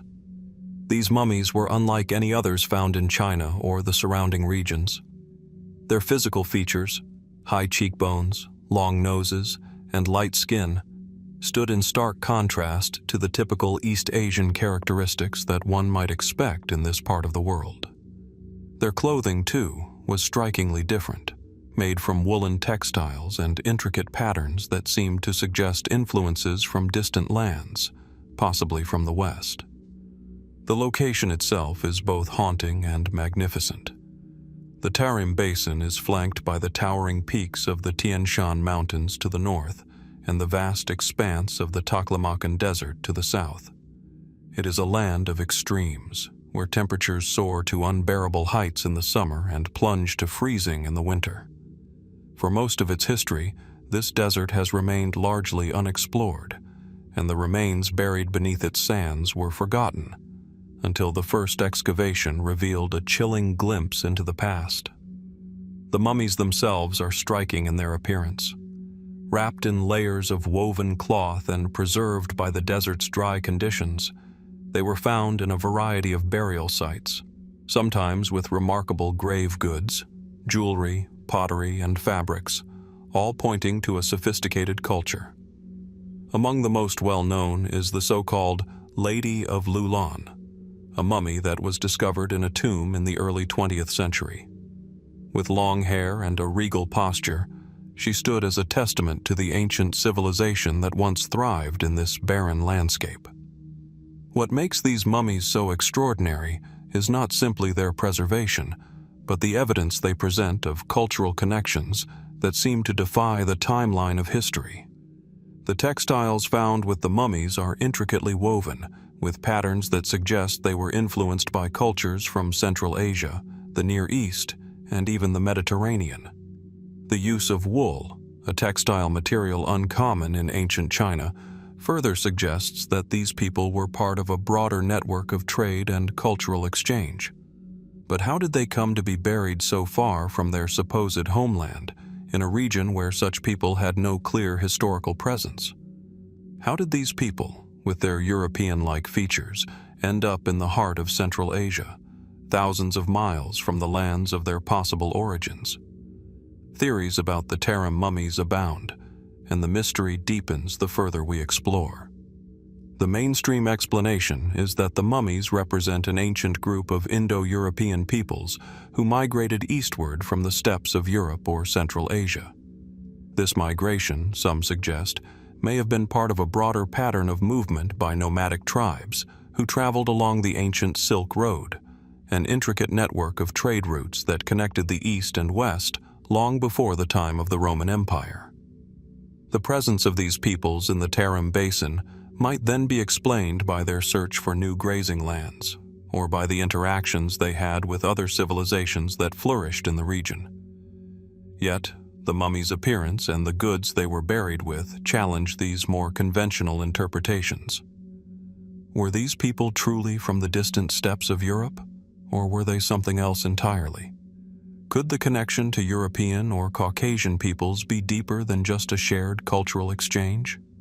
Some have proposed that the Tarim mummies may not be migrants at all, but rather remnants of an ancient civilization that predated known histories and cultures. The existence of such a civilization, one that might have thrived in the heart of Asia long before recorded history, would upend much of what we understand about human migration and cultural development. Some fringe theories take the mystery even further, suggesting that the mummies are evidence of a forgotten race of people whose origins lie outside of traditional historical frameworks. Could the people of the Tarim Basin have come from a lost civilization, one that had contact with far-flung parts of the world long before the known empires of antiquity? The idea of an ancient global civilization, whose remnants can be found scattered across the deserts of China, Egypt, and the Americas, challenges conventional theories of history and human development. These ideas, though speculative, have nonetheless found a degree of traction among those who believe the Tarim mummies are evidence of a long-lost civilization. Even more tantalizing are the mysterious circumstances surrounding some of the mummies' burial sites. In several instances, the mummies were found in what appeared to be elaborate ritualistic graves, suggesting that these people may have held some form of religious or spiritual significance. The positioning of the bodies, the grave goods, and the absence of certain types of remains suggest that these burials were not just the final resting places of the dead. They may have been designed to preserve something far greater. What exactly were these people trying to communicate with their burial practices? Were they simply following the customs of their time, or did they intend to leave behind a clue, a message perhaps, about their origins, their beliefs, or their place in history? The intrigue surrounding the Tarim mummies is heightened by the fact that some of these mummies are believed to have lived as far back as 1800 BCE. That places them well outside the timeline of most known civilizations.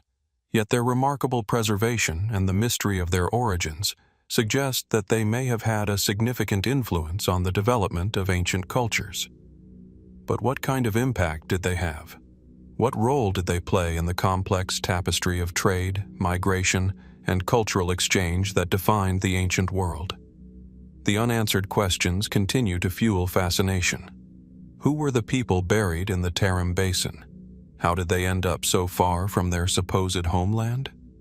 Were they part of a larger network of ancient cultures, or were they an isolated group with an entirely different origin?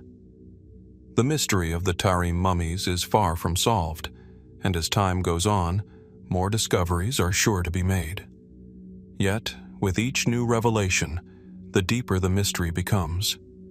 For every answer, there seem to be countless more questions. As we stand at the edge of the desert, where the wind stirs the sands and the past remains buried beneath layers of time, we are left to wonder, what secrets still lie hidden in the remains of the Tarim mummies? And what, if anything, will the next generation of explorers and archaeologists uncover about these ancient people and their lost civilization? The mystery of the Tarim mummies endures, waiting for answers that may never come, or may just be waiting to be uncovered by those willing to look beneath the surface. In 1900, off the rugged coast of the Greek island of Antikythera, a group of sponge divers discovered something extraordinary. While exploring the depths of the Mediterranean Sea, they stumbled upon a sunken Roman-era shipwreck, its cargo scattered across the ocean floor. Amidst the wreckage, amongst the familiar objects like amphorae, pottery, and statues, lay something far more puzzling, a corroded mass of metal, gears, and cogs, which seemed completely out of place among the other relics. This object, now known as the Antikythera Mechanism, would later be recognized as one of the most advanced technological artifacts of the ancient world, an object whose purpose and complexity continue to baffle historians and scientists alike. The discovery of the Antikythera Mechanism was not immediately understood for what it truly was. The fragmentary pieces of the device were thought to be a simple navigational tool, or perhaps an ornamental object. It wasn't until decades later, when the object was examined more closely, that the true nature of its engineering began to emerge. What they uncovered was a mechanical marvel, a set of interlocking gears housed in a wooden frame, some of which were finely crafted with intricate inscriptions. These gears, many of which had been hidden beneath layers of corrosion, were arranged in a manner that seemed to suggest a sophisticated and purposeful design. The true shock, however, came with the realization that the mechanism was not a simple device at all. It was, in fact, an ancient analog computer. Dated to around 100 BC, the Antikythera Mechanism was, astonishingly, the most advanced device of its kind for nearly 2 millennia, its complexity rivaling, and in some cases exceeding, the technology of the ancient Greeks' more famous achievements. The function of the device is still the subject of debate. Researchers have theorized that the Antikythera Mechanism was used to predict the movements of the celestial bodies, the sun, the moon, and perhaps even the 5 known planets of the time. It may have been used as a type of astrological calendar, allowing the user to track celestial events such as eclipses, and even to predict the timing of sporting events like the ancient Olympic Games. The gear mechanism was thought to simulate the motion of the heavens with extraordinary precision, showing the orbits and cycles of the planets.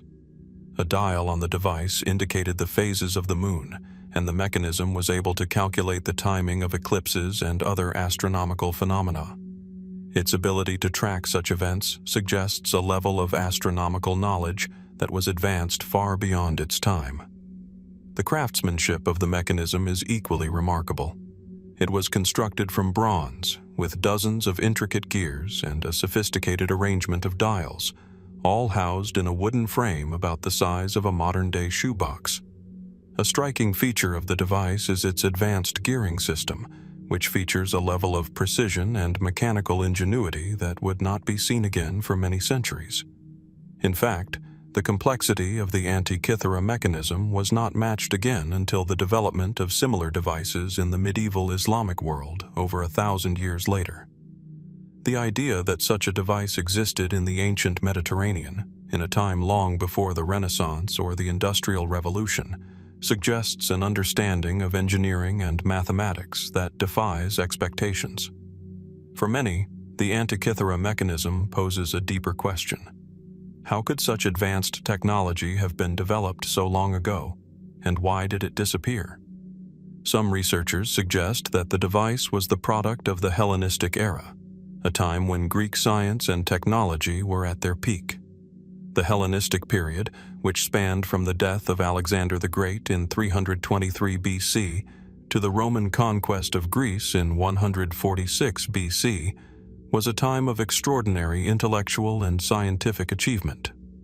Figures like Archimedes, Euclid, and Ptolemy made groundbreaking contributions to the fields of mathematics, physics, and astronomy. But the Antikythera Mechanism raises the possibility that there were even greater technological achievements hidden within the annals of history, achievements that were either lost or forgotten in the centuries that followed. One of the most persistent and intriguing aspects of the Antikythera Mechanism is its isolation.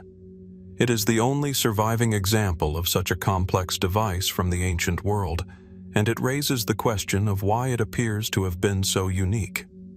While the ancient Greeks were certainly aware of mechanisms and automata, mechanical devices powered by gears and levers, there is no evidence to suggest that they built anything quite like the Antikythera Mechanism.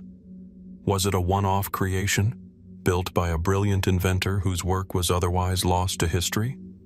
Or was it part of a broader tradition of technological knowledge, now forgotten?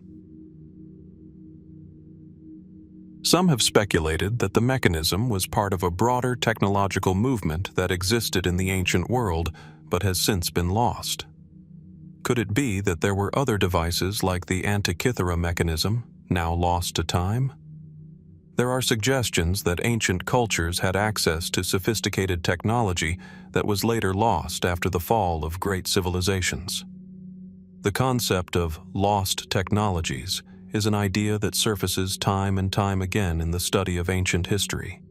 The construction of the Egyptian pyramids, the precision of ancient Greek architecture, and now, the Antikythera Mechanism, all raise the possibility that human societies may have developed technologies that were far ahead of their time, only to lose that knowledge in the centuries that followed. Theories surrounding the origin of the Antikythera Mechanism add another layer of intrigue to the mystery. Was the mechanism the product of a single inventor, or did it represent the work of an entire scientific community? Some researchers point to the possibility that the device could have been created in Alexandria, a major center of learning and innovation during the Hellenistic period. Alexandria was home to scholars who were known for their work in astronomy, mathematics, and engineering, and it is conceivable that the Antikythera mechanism could have been the result of their collective knowledge. Alternatively, some have suggested that the device may have been created by an unknown civilization with access to advanced engineering knowledge, which was later lost or suppressed. The implications of the Antikythera mechanism also touch on broader questions about the nature of technological progress. If such a device could exist in 100 BC, only to be forgotten for over a millennium, what does that say about the trajectory of human development? Have we truly progressed as far as we believe? Or are there gaps in our understanding, gaps that we have failed to recognize? The mystery of the Antikythera mechanism, in many ways, mirrors the broader mystery of ancient human history. How much of the past have we truly uncovered, and how much still remains hidden? Could there be other examples of lost technologies waiting to be rediscovered, buried beneath the sands of time or hidden in the archives of forgotten libraries? As we continue to study the Antikythera mechanism, one thing is clear. The device is not simply an artifact, it is a question about the ingenuity of the ancient world, about the knowledge that has been lost, and about the mysteries that still remain, waiting for us to uncover them. Beneath the relentless sun of southern Peru, in a vast expanse of desert known as the Nazca Plain, there exists a puzzle that has confounded researchers for nearly a century. On this barren stretch of earth, stretching for miles across the parched landscape, are the Nazca lines, hundreds of massive geoglyphs etched into the Earth's surface, each one larger than a football field. Some of these designs are geometric, while others take the form of animals, plants, and even humanoid figures. Viewed from the ground, they seem like little more than scratches in the Earth's surface, but from the air, they reveal themselves to be intricate, monumental works of art. To the untrained eye, the Nazca lines may appear as little more than curious markings in a desert landscape.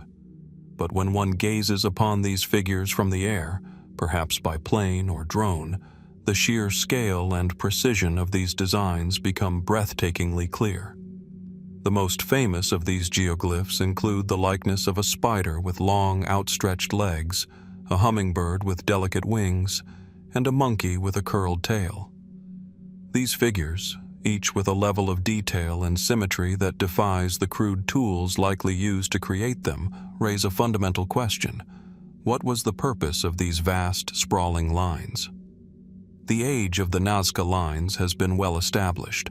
Most scholars agree that they were created by the Nazca culture, which flourished in this region of Peru between 500 BCE and 500 AD. The lines themselves were formed by removing the reddish-brown rocks that cover the surface of the plain, revealing the lighter soil beneath. The desert environment, with its dry conditions and minimal wind, has helped preserve the designs for centuries. While the Nazca culture disappeared long ago, their extraordinary creations remain. But despite their enduring presence, the true purpose behind these enormous geoglyphs remains a mystery.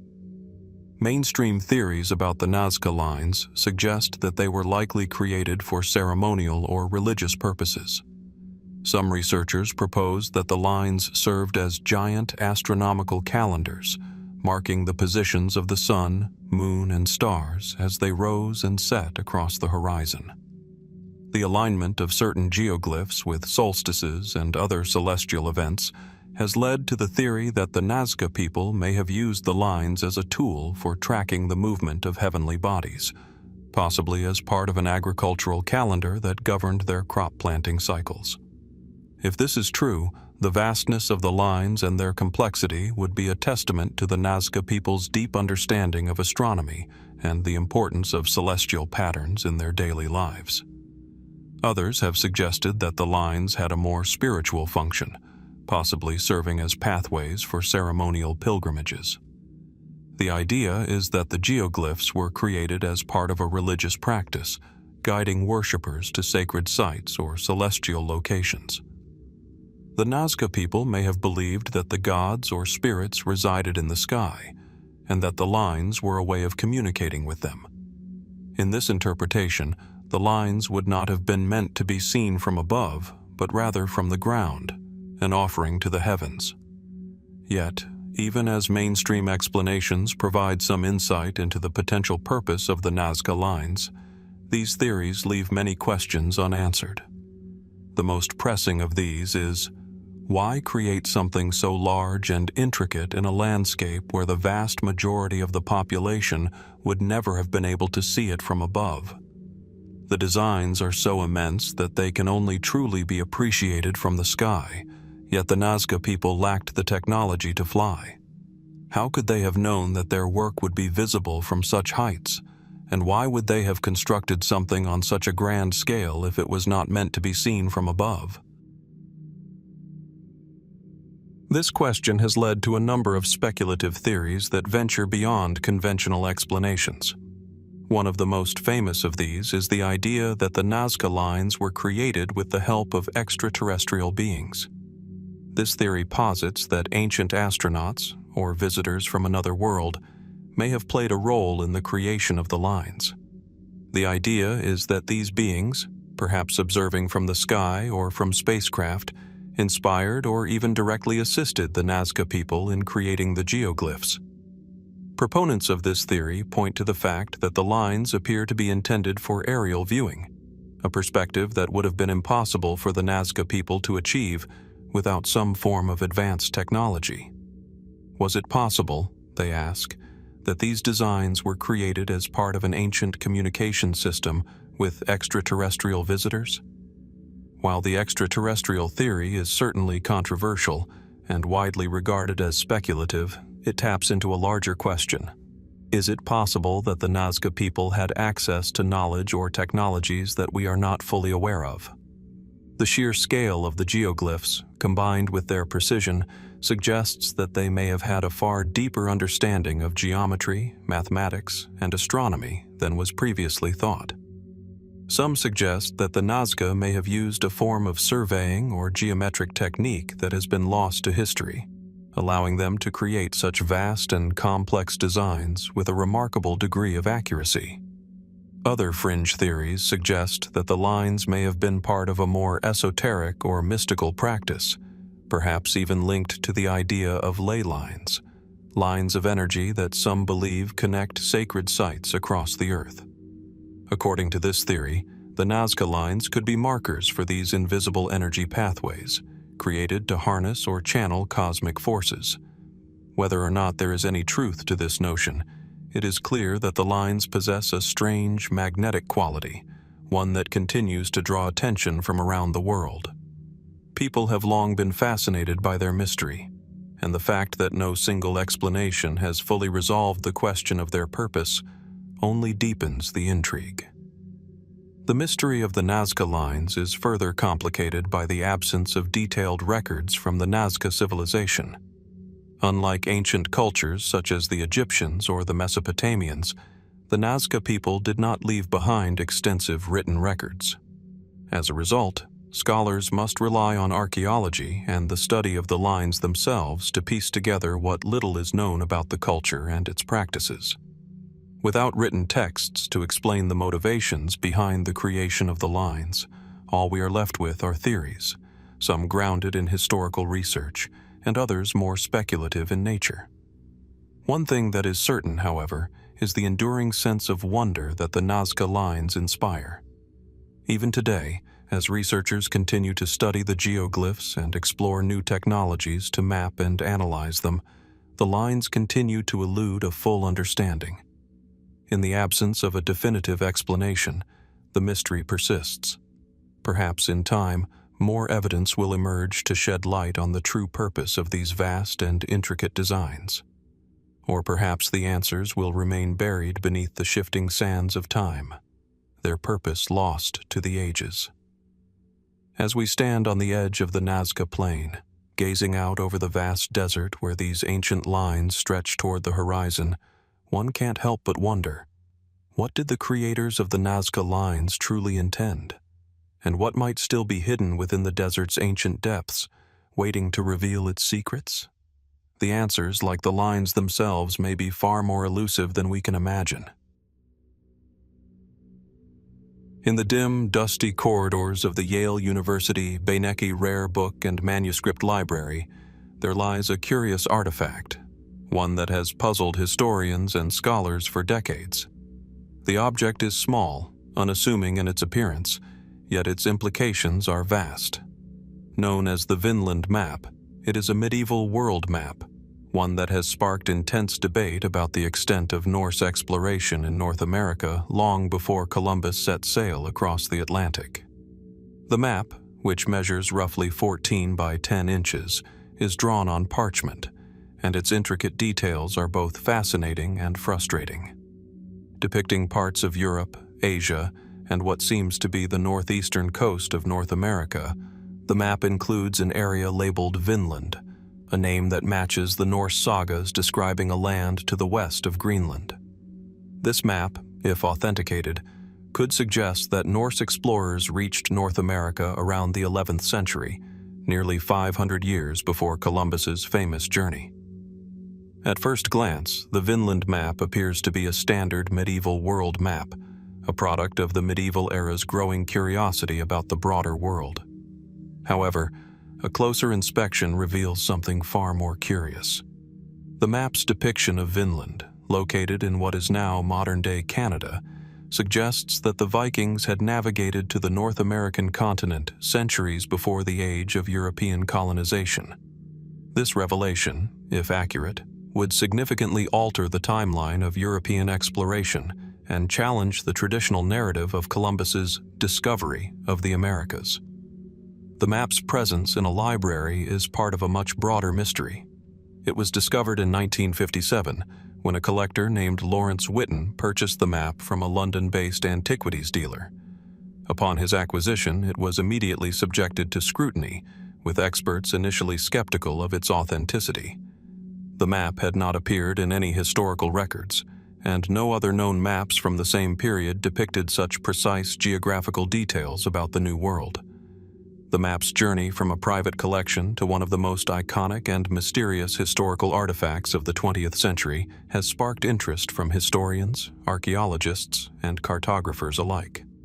When examining the Vinland map, the first question that arises is whether the map is genuine. Scientific testing has yielded mixed results. Early examinations of the ink used on the map suggested it was a modern creation, leading many to dismiss the map as a forgery. However, in 2002, a team of researchers used a more advanced method of analysis and concluded that the ink, which contains a distinctive compound, could have been produced only in the medieval period. The ink's composition, they argued, was consistent with inks used by European artisans in the 15th century, suggesting that the map was indeed made long before the rise of modern forgeries.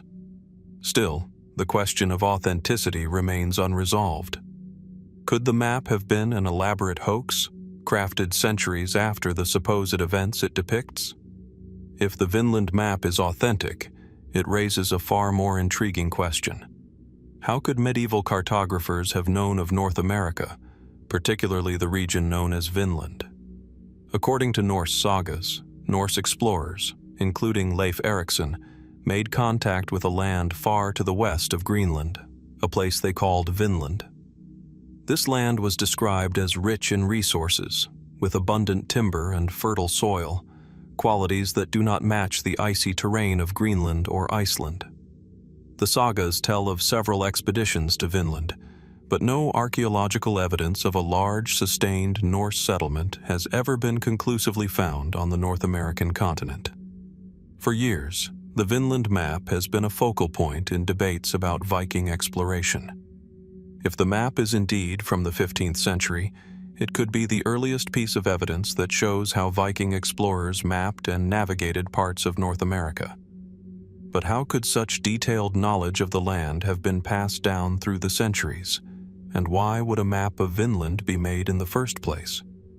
Was it created as a piece of historical documentation, a treasure map, or perhaps as a means of legitimizing claims to distant lands by the medieval cartographer? The mysteries surrounding the map are compounded by the question of why such a remarkable geographical feature would appear on a map made centuries after the Viking Age. Some believe that the Vinland map was a piece of propaganda, designed to link medieval European powers with the legendary and lucrative territories of the New World. Could it have been a symbolic gesture, a map not meant to reflect reality, but to elevate the prestige of European exploration? Perhaps the most perplexing detail about the Vinland map is its depiction of the region's natural features. In the upper right corner of the map, an image of a large tree is depicted next to the area marked Vinland. This tree has been the subject of much debate.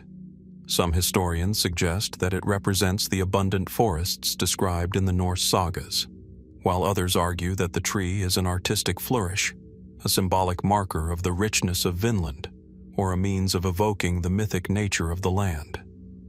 What is clear, however, is that the tree image on the Vinland map does not appear on other medieval maps, and further strengthens the link to the Viking exploration narrative.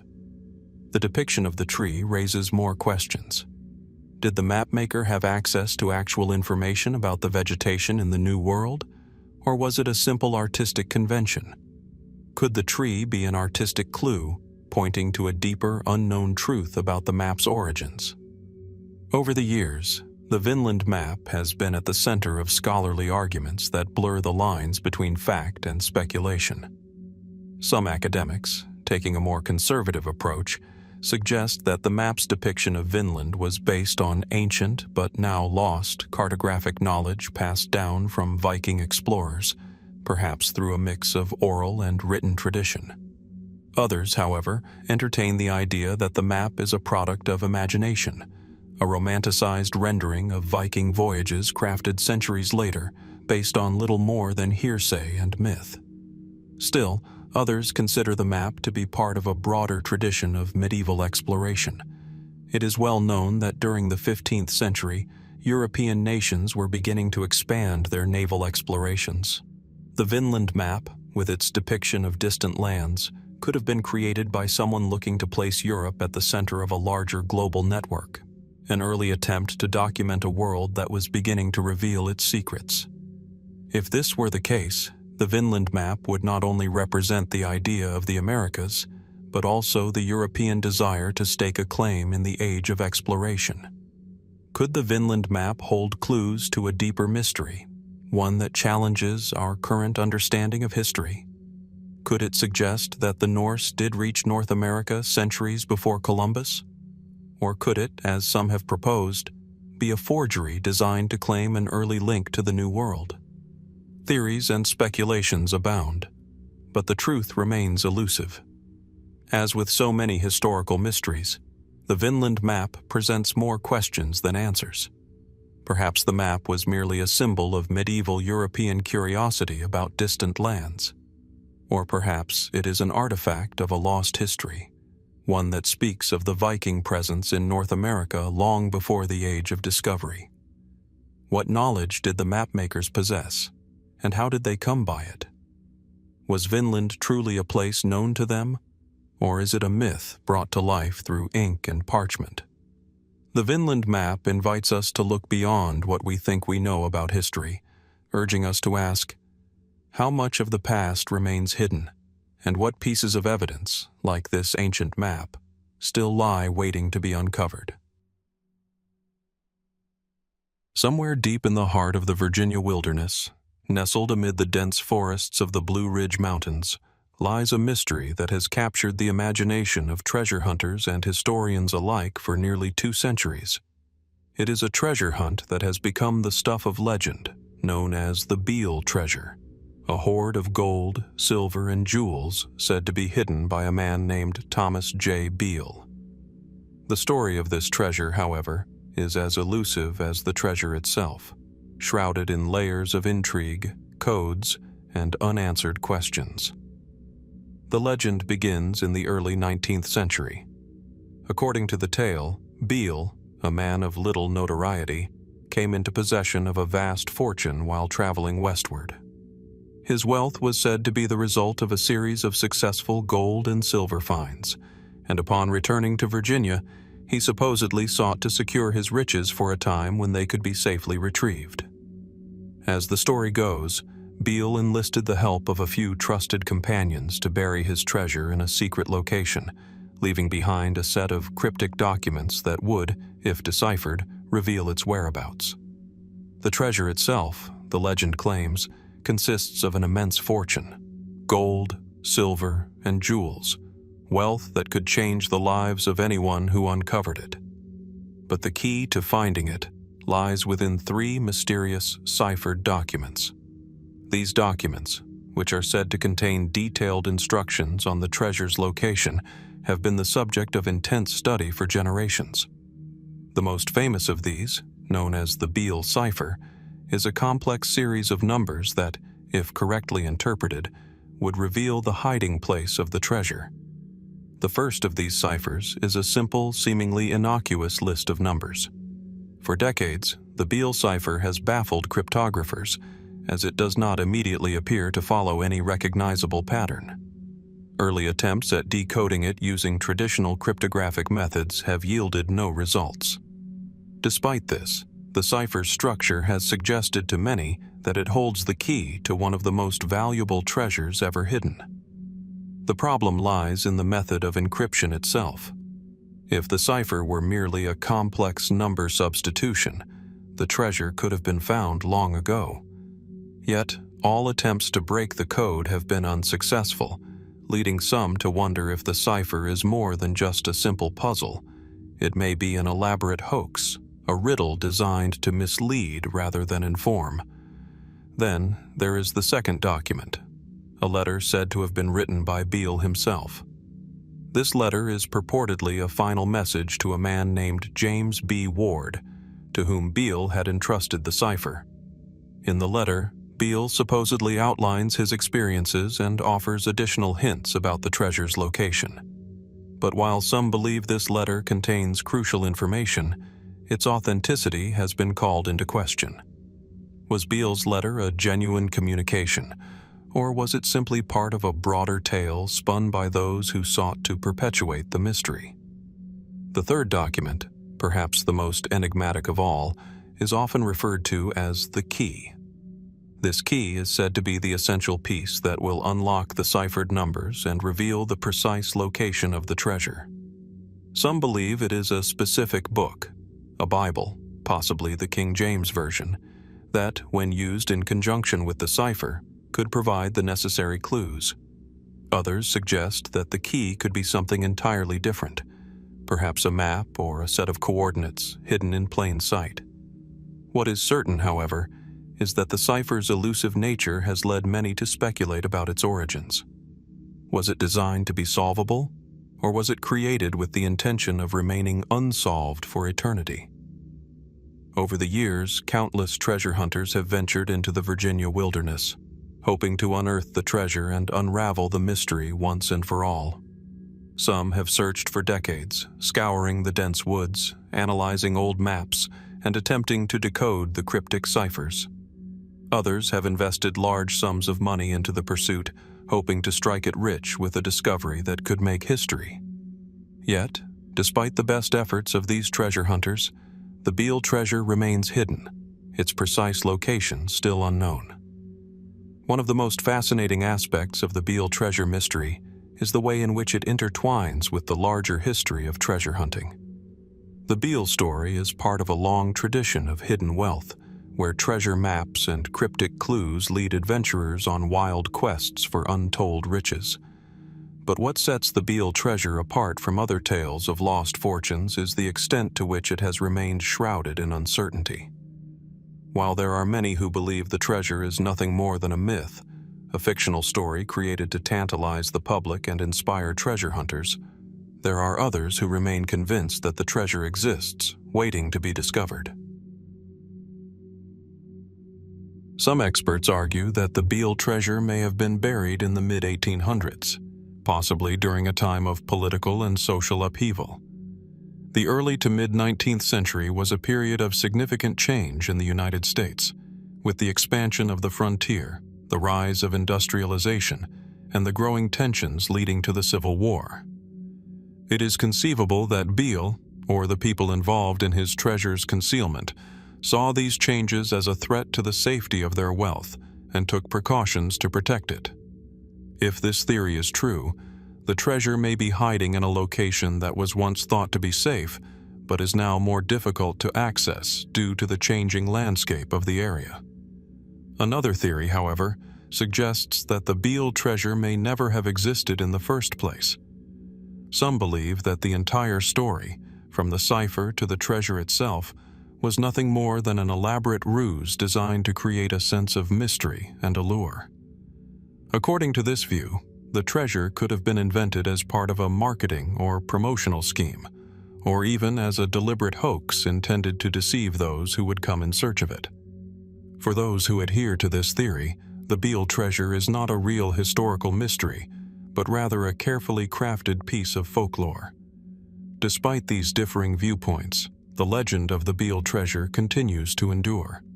Its mixture of coded messages, hidden wealth, and the promise of untold riches is a powerful combination, one that fuels the imagination and drives people to seek answers. Yet, with each passing year, the treasure remains just out of reach, its secrets locked away in the wilderness, perhaps forever. The tale of the Beale Treasure raises fundamental questions about the nature of treasure hunting and the allure of hidden wealth. What drives people to pursue such mysteries, even in the face of overwhelming odds and little evidence?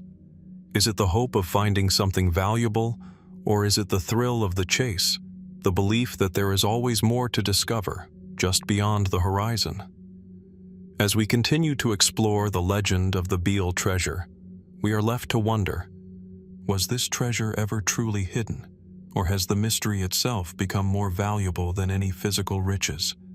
Could the cipher be cracked and the treasure finally uncovered, or will the secrets of Beale's fortune remain forever buried, locked away in the pages of history?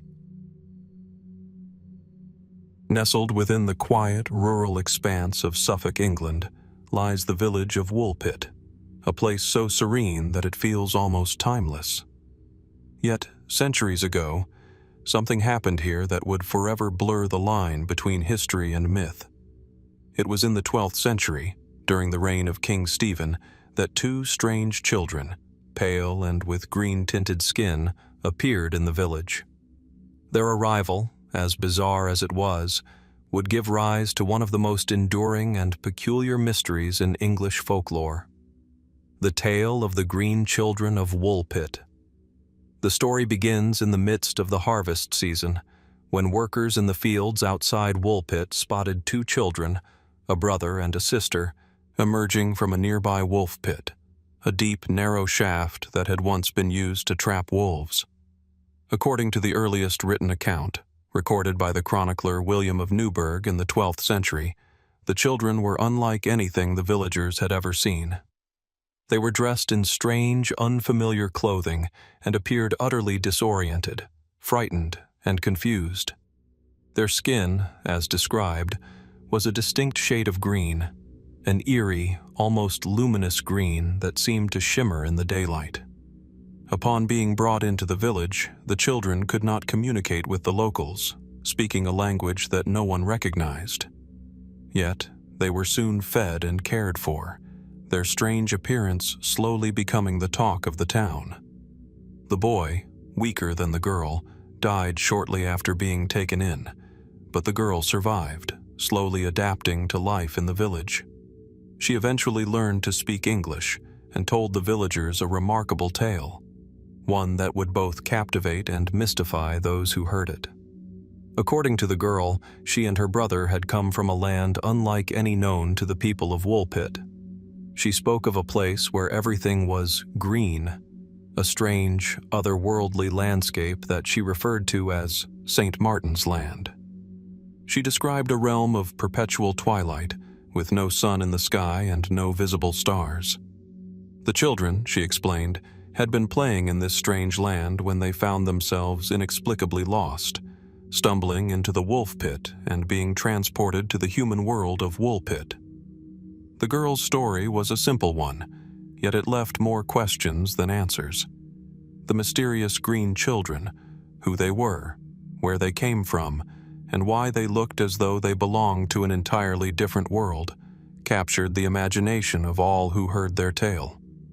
While the girl's skin color eventually faded to a more typical hue and she assimilated into the village, the question remained: what was the source of her green skin, and where had these children truly come from? Over time, a number of theories have emerged to explain the strange events that unfolded in Woolpit, but none can account for every detail of the story. Some believe the children were simply victims of a rare condition, perhaps the result of malnutrition, illness, or an inherited genetic disorder. One possibility is chlorosis, a condition caused by a severe deficiency in iron or certain vitamins, which can cause a person's skin to take on a greenish tint.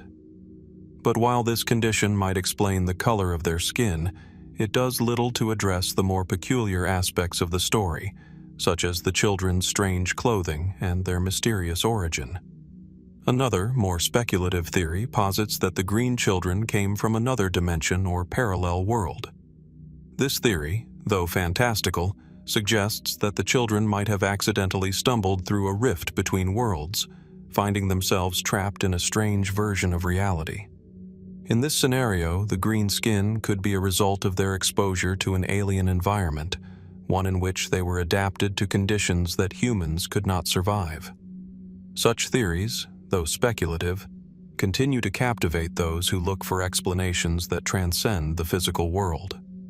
There is also the possibility that the story of the green children is rooted in something much more grounded, yet equally strange: the idea of a lost or forgotten group of people. Some believe that the children were not from another world, but from a distant, isolated part of the earth, perhaps from a community hidden deep in the forests of the British Isles, whose people were so cut off from society that their customs, language, and even their appearance became alien to those around them. This theory aligns with the girl's description of St. Martin's Land, a place that could be interpreted as a remnant of a forgotten, self-contained community, one that existed on the margins of the known world. Despite the many theories, the question of why the children's skin was green has never been fully resolved. Could it have been a symptom of their environment or diet, or was there something more extraordinary at play? And what of their story? The idea of a land of eternal twilight, a place where the children wandered before finding their way to Woolpit, raises intriguing questions about the nature of reality and the possibility of hidden worlds. There is also the matter of the Woolpit itself. Why did the children emerge from this particular location? Was the Woolpit simply a convenient setting for their mysterious arrival, or could there be some symbolic significance to the pit itself? In folklore, wolf pits were often associated with the mysterious and the supernatural, linked to creatures that existed on the edge of the human world. Could the children's appearance in Woolpit have been more than a mere coincidence? And was the wolf pit in some way a gateway to the unknown? Perhaps what is most compelling about the green children of Woolpit is how their story exists at the intersection of folklore, history, and mystery. For centuries, this tale has captured the imagination of those who wonder about the boundaries of our world and the strange, hidden places that might lie just beyond the veil of our understanding. The mystery of the green children is one that seems to resist simple answers, leaving us with more questions than conclusions. Could it be that the green children were real? Were they from another world, a forgotten corner of Earth, or were they simply the product of a vivid folk story? The village of Woolpit, with its quiet lanes and picturesque cottages, remains the backdrop for one of the most curious tales ever told. And though the mystery has never been fully unraveled, the story continues to haunt us, inviting us to wonder what other secrets might lie hidden just beneath the surface of history. What might we discover if we look closely enough at the unexplained, at the stories that seem too strange to be true, but too persistent to ignore? The green children of Woolpit have left their mark on history, and in doing so, they have forever left us wondering, what if the truth is even stranger than we can imagine? On the shores of Japan, where the rolling waves crash against jagged rocks and the salt-scented wind blows across the horizon, there exists a strange and puzzling story, a mystery that has echoed through history, shrouded in the fog of time. It is the tale of the Utsuro-bune Incident, an event that takes place in the annals of Japanese folklore and history, yet one that continues to defy simple explanation. In the early 19th century, around the year 1803, a curious and mysterious vessel washed ashore in the coastal village of Hitachi, located in what is now the Ibaraki prefecture of Japan. This strange, otherworldly craft was described as being round, shaped like a giant bowl or a hollow ship. The name Utsuro-bune, meaning hollow boat, would come to be associated with the incident. The boat was said to be about 3 meters in height, with a smooth, polished surface and an unusual, almost glowing appearance. No one knew where it had come from or what its purpose was. But what truly set this incident apart from other maritime mysteries was not just the appearance of the boat itself, but the figure that was found aboard it. Inside the Utsuro-bune, the villagers discovered a woman whose features were as enigmatic as the vessel that carried her. Descriptions vary, but most accounts agree on a few key details. The woman was of striking beauty, with pale skin, long hair that flowed like a dark river, and eyes that were described as unusually large, almost alien in their appearance. She was dressed in foreign clothing, adorned with intricate designs that did not resemble anything worn by the people of Japan. Some say her garments glimmered with an ethereal quality, while others suggest they were made of a fabric unlike anything known to the region at the time. The woman was mute, unable or unwilling to communicate with the villagers, though some reports suggest she gestured with her hands or wrote on pieces of paper in an unfamiliar script. As the villagers tried to make sense of the situation, they were left with more questions than answers. Who was this woman? Where had she come from? What was the nature of the vessel that had brought her to their shores? And perhaps most mysteriously of all, why was she unable or unwilling to speak? After a brief time, the woman was said to have returned to the boat, which was then taken back out to sea by an unknown force or tide, never to be seen again. The story of the Utsuro-bune spread quickly across Japan, capturing the imaginations of the people. While some viewed the incident as a mere superstition or myth, others began to speculate about the true nature of the event. Was the woman a divine being? An otherworldly visitor? Or perhaps, as some suggested, she was a stranded foreigner, washed ashore by accident, unable to communicate due to a language barrier. The most captivating part of the mystery, however, lies in the descriptions of the Utsuro-bune itself. While such boats were not unknown in Japan, fishing vessels and small crafts were common along the coast, the vessel described in the accounts was unlike anything seen before or since. It was described as having no sails, no rudder, and no visible means of propulsion. Its shape, round, almost spherical, did not conform to the typical design of boats of the era.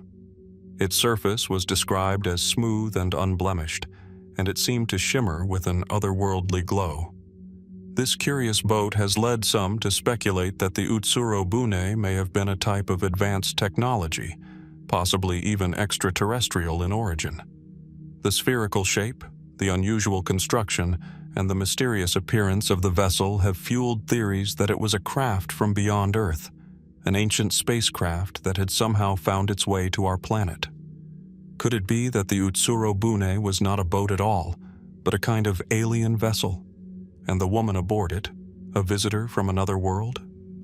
While this theory may seem fantastical, it has captured the imaginations of UFO enthusiasts and conspiracy theorists for years.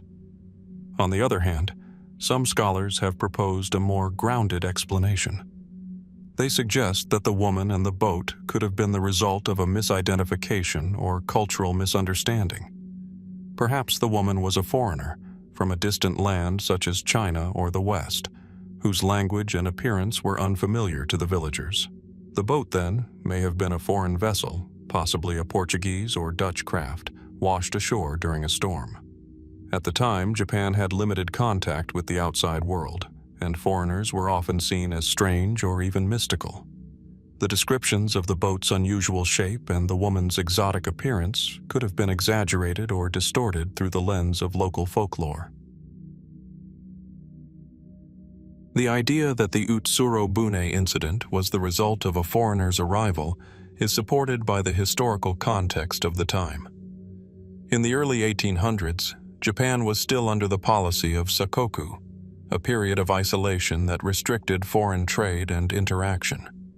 The only foreign influence allowed was limited to the Dutch, who traded with Japan through the port of Dejima. This isolation likely created an air of mystery surrounding any foreign objects or people, and it's possible that the villagers' limited exposure to foreigners may have led to a more fantastical interpretation of the event. Nevertheless, the Utsuro-bune remains a perplexing enigma, with no definitive answers. Could it have been an early instance of extraterrestrial contact, long before the modern era of UFO sightings and alien abductions? Or was it simply the product of misinterpretation, a blend of cultural misunderstanding, superstition, and the human propensity for storytelling? The ambiguity of the event is what has allowed it to persist in the public imagination, generating speculation and theories that range from the plausible to the purely speculative. There are even some who argue that the incident has parallels with other, more contemporary UFO sightings.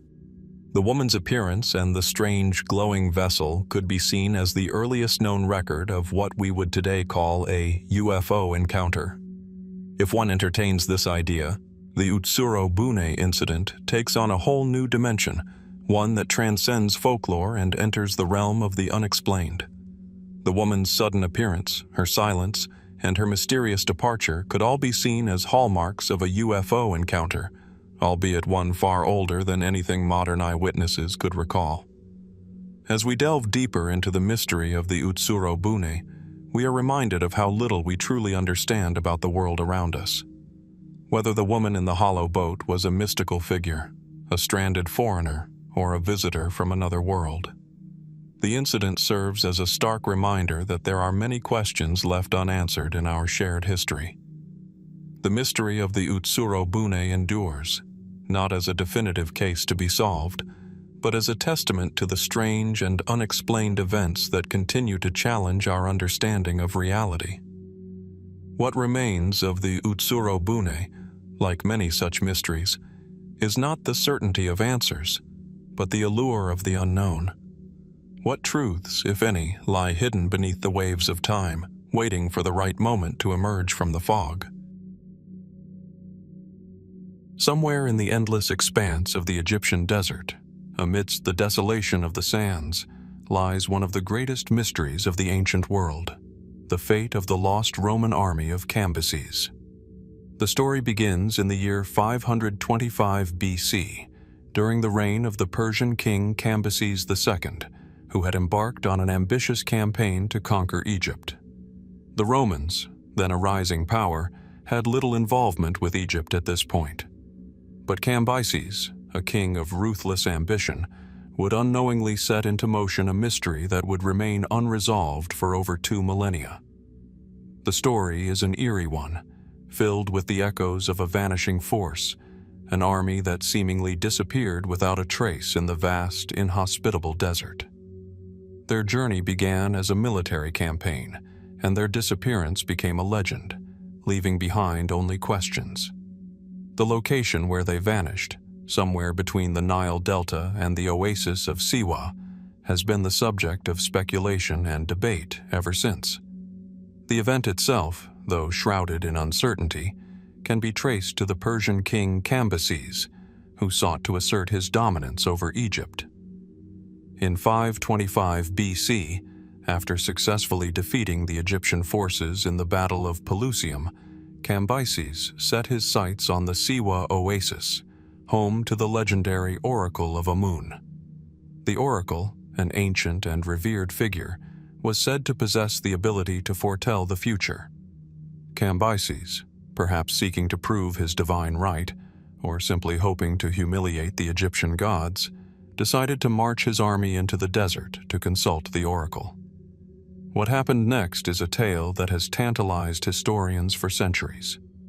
According to Herodotus, the Greek historian who recorded much of what is known about ancient Egypt and Persia, Cambyses' army met a tragic and inexplicable end. He recounts that, after the king's forces had marched into the desert for several days, a fierce and sudden sandstorm arose, enveloping the army and burying it beneath the merciless dunes. The storm was so powerful and unrelenting that the soldiers, wagons, and equipment of the Persian army were swallowed by the desert. Not a single survivor was left to tell the tale. Herodotus's account, though vivid and dramatic, leaves many unanswered questions. Was it truly a sandstorm that wiped out an entire army of tens of thousands of men, or was there something else at play? Could there have been a different force, a deliberate act of sabotage, or perhaps some supernatural event that led to the army's disappearance? For centuries, these questions have lingered, and the site of the lost army has become one of history's most enigmatic and elusive mysteries. Despite the passage of time, there has never been definitive proof of the army's fate.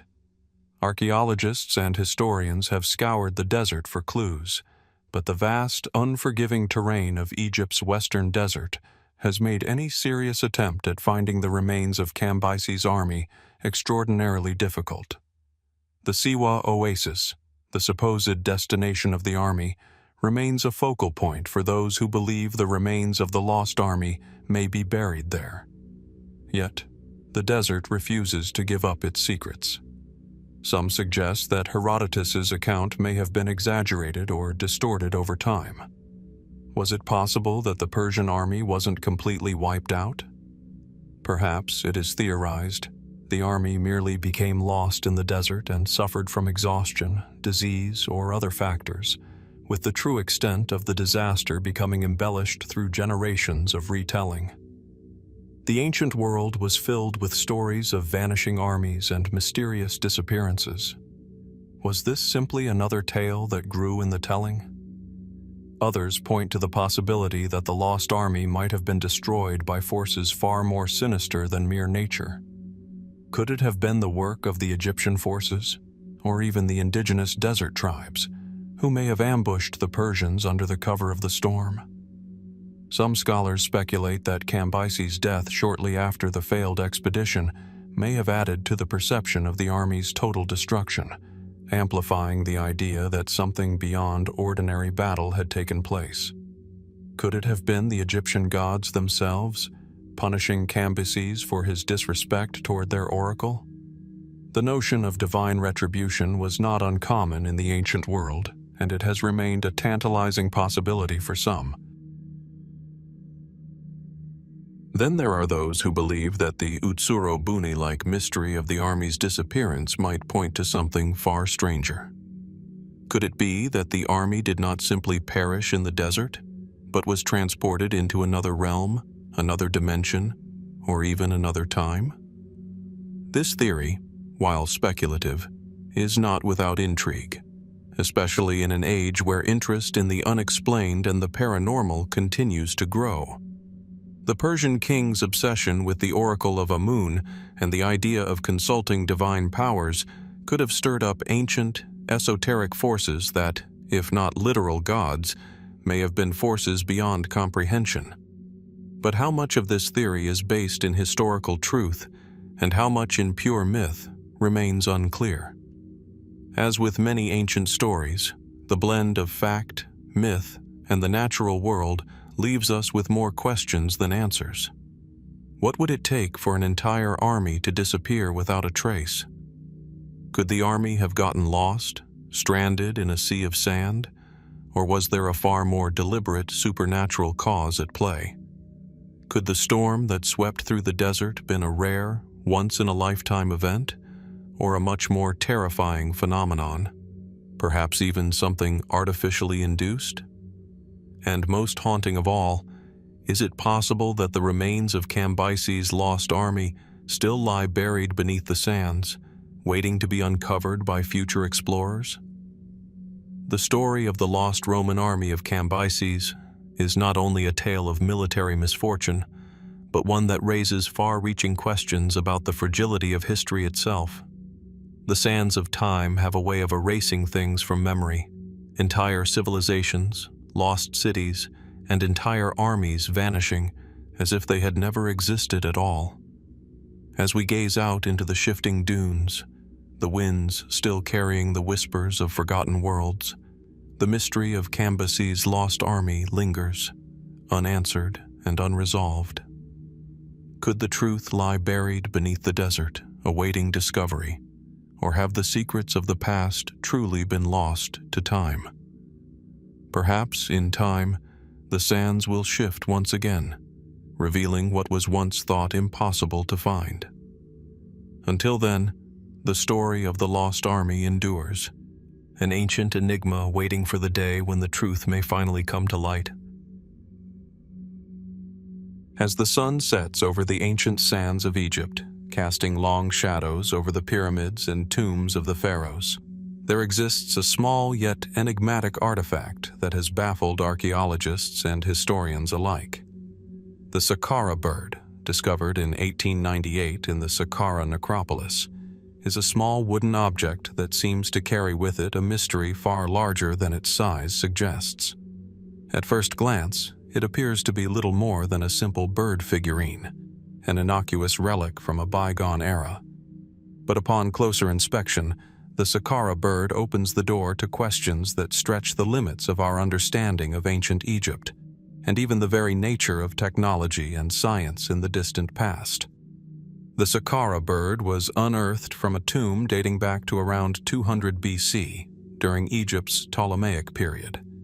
It was found in a burial shaft near the step pyramid of Djoser in Saqqara, a site famous for its vast collection of ancient artifacts and tombs. The figurine itself is about 20 centimeters long and crafted from a single piece of cedar wood. Its shape resembles that of a bird. Its wings are curved upward, and its body tapers off into a slender tail. At first glance, it might seem like nothing more than a simple toy or ceremonial object. Yet, the curious details of the Saqqara bird raise immediate questions. The most striking feature is its aerodynamic design. The wings of the bird curve upward in a way that suggests a deep understanding of flight dynamics. The shape of the body, combined with the wing configuration, hints at an object that could glide through the air, or perhaps even be capable of flight. But this raises an important issue. What, if anything, did the ancient Egyptians know about flight? At the time the Saqqara bird was created, Egypt had been under the rule of the Ptolemies, a Greek dynasty, and flight, as we understand it today, was centuries away. The concept of powered flight didn't come to fruition until the early 20th century. So, how could a people living in the ancient world, with no evidence of flight technology or principles, create such a piece of engineering? Mainstream scholars typically regard the Saqqara bird as a simple ornamental object, perhaps a toy or a ceremonial item symbolizing the link between the heavens and the earth. Birds often held such symbolic significance in Egyptian culture, representing the soul and the afterlife. Others suggest that it may have been a part of a ritual object, possibly connected to religious ceremonies or offerings to the gods.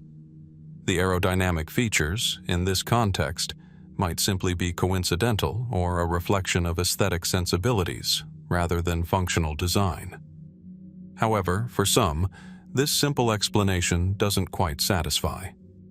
The aerodynamic design of the Saqqara bird appears too deliberate to be accidental. Was it possible that the ancient Egyptians, far more advanced than we often give them credit for, had an understanding of flight long before the Wright brothers or Leonardo da Vinci? Could this bird be an artifact of an ancient, lost technology, or perhaps even an early form of a glider, a primitive flying machine? The idea that the Saqqara bird may represent a kind of ancient aerodynamics is not entirely new. In fact, some researchers, such as the Egyptian engineer and inventor Dr. Khalil Messiha, have proposed that the bird could have been a model of an early aircraft, one that could, in theory, glide. Dr. Messiha's studies suggest that the bird's design, particularly its wings and body shape, are remarkably similar to the structure of modern gliders, suggesting that the ancient Egyptians may have experimented with flight long before it became a reality in the modern era.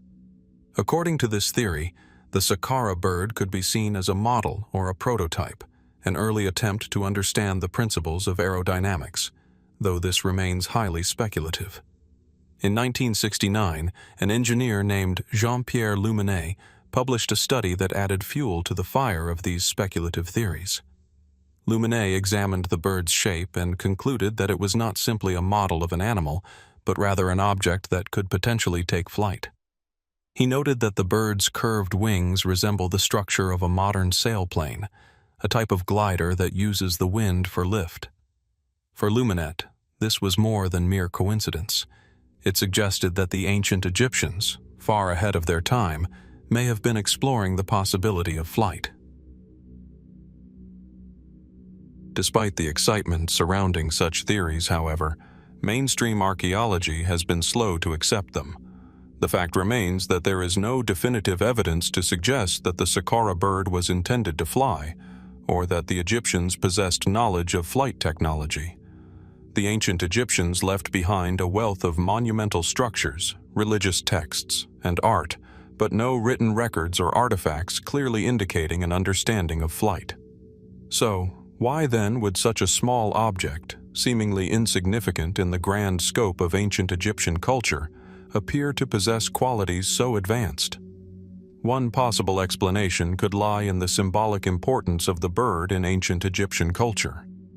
Birds were often associated with the gods, and their ability to fly symbolized the power of the divine and the connection between the earthly and spiritual realms. The Saqqara bird, with its delicate aerodynamic shape, may have been crafted to reflect this symbolism, representing the soul's journey to the afterlife or the power of the gods. In this interpretation, the object may have had no practical purpose but to embody a powerful idea, a metaphor for transcendence or divine ascension. Another more speculative theory suggests that the Saqqara bird was part of a long-lost tradition of ancient technology, one that may have been suppressed or forgotten over time. This theory aligns with the idea that ancient civilizations, such as Egypt, may have had access to knowledge and technologies far beyond what we now understand. It's a notion that has captured the imagination of fringe theorists, who argue that civilizations like the Egyptians may have achieved feats of engineering and science that were later lost, either through cataclysmic events or deliberate suppression by later rulers. If this were the case, the Saqqara bird might be a relic of a forgotten era, an artifact that hints at the lost knowledge of flight, or perhaps even a distant, forgotten exploration of aerodynamics. Some even go further, proposing that the Saqqara bird might be evidence of an ancient connection with extraterrestrial civilizations. Could the Egyptians, in their reverence for the heavens, have received knowledge from visitors from the stars? The possibility that the Saqqara bird represents advanced technology from another world is a theory often embraced by proponents of ancient astronaut theory, who point to similar artifacts and ancient texts as evidence of extraterrestrial influence. While this theory is far from proven, it has nonetheless contributed to the ongoing allure of the Saqqara bird as something far more than just a simple relic. Despite the various theories and hypotheses, no one can say for certain what the true purpose of the Saqqara bird was. Was it an early attempt at flight, a symbolic object, or merely a work of art created by a highly skilled craftsman with an understanding of geometry and aerodynamics? What is clear, however, is that this small artifact holds a deeper mystery, one that challenges our assumptions about ancient civilizations and their capabilities. Perhaps the most haunting aspect of the Saqqara bird is the fact that we may never know its true purpose.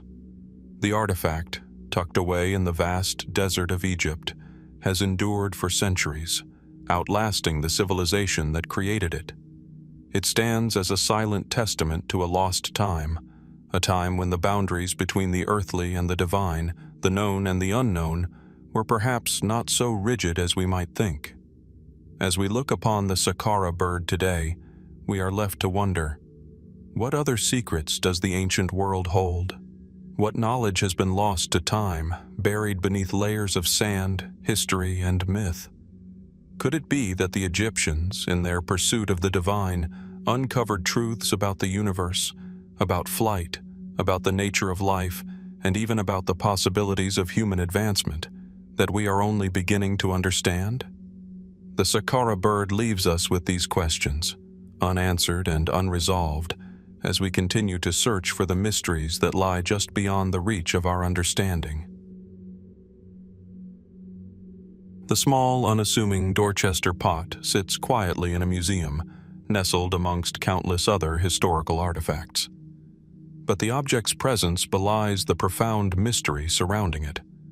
At first glance, it seems almost ordinary, merely a small, decorative pot, perhaps of modest significance.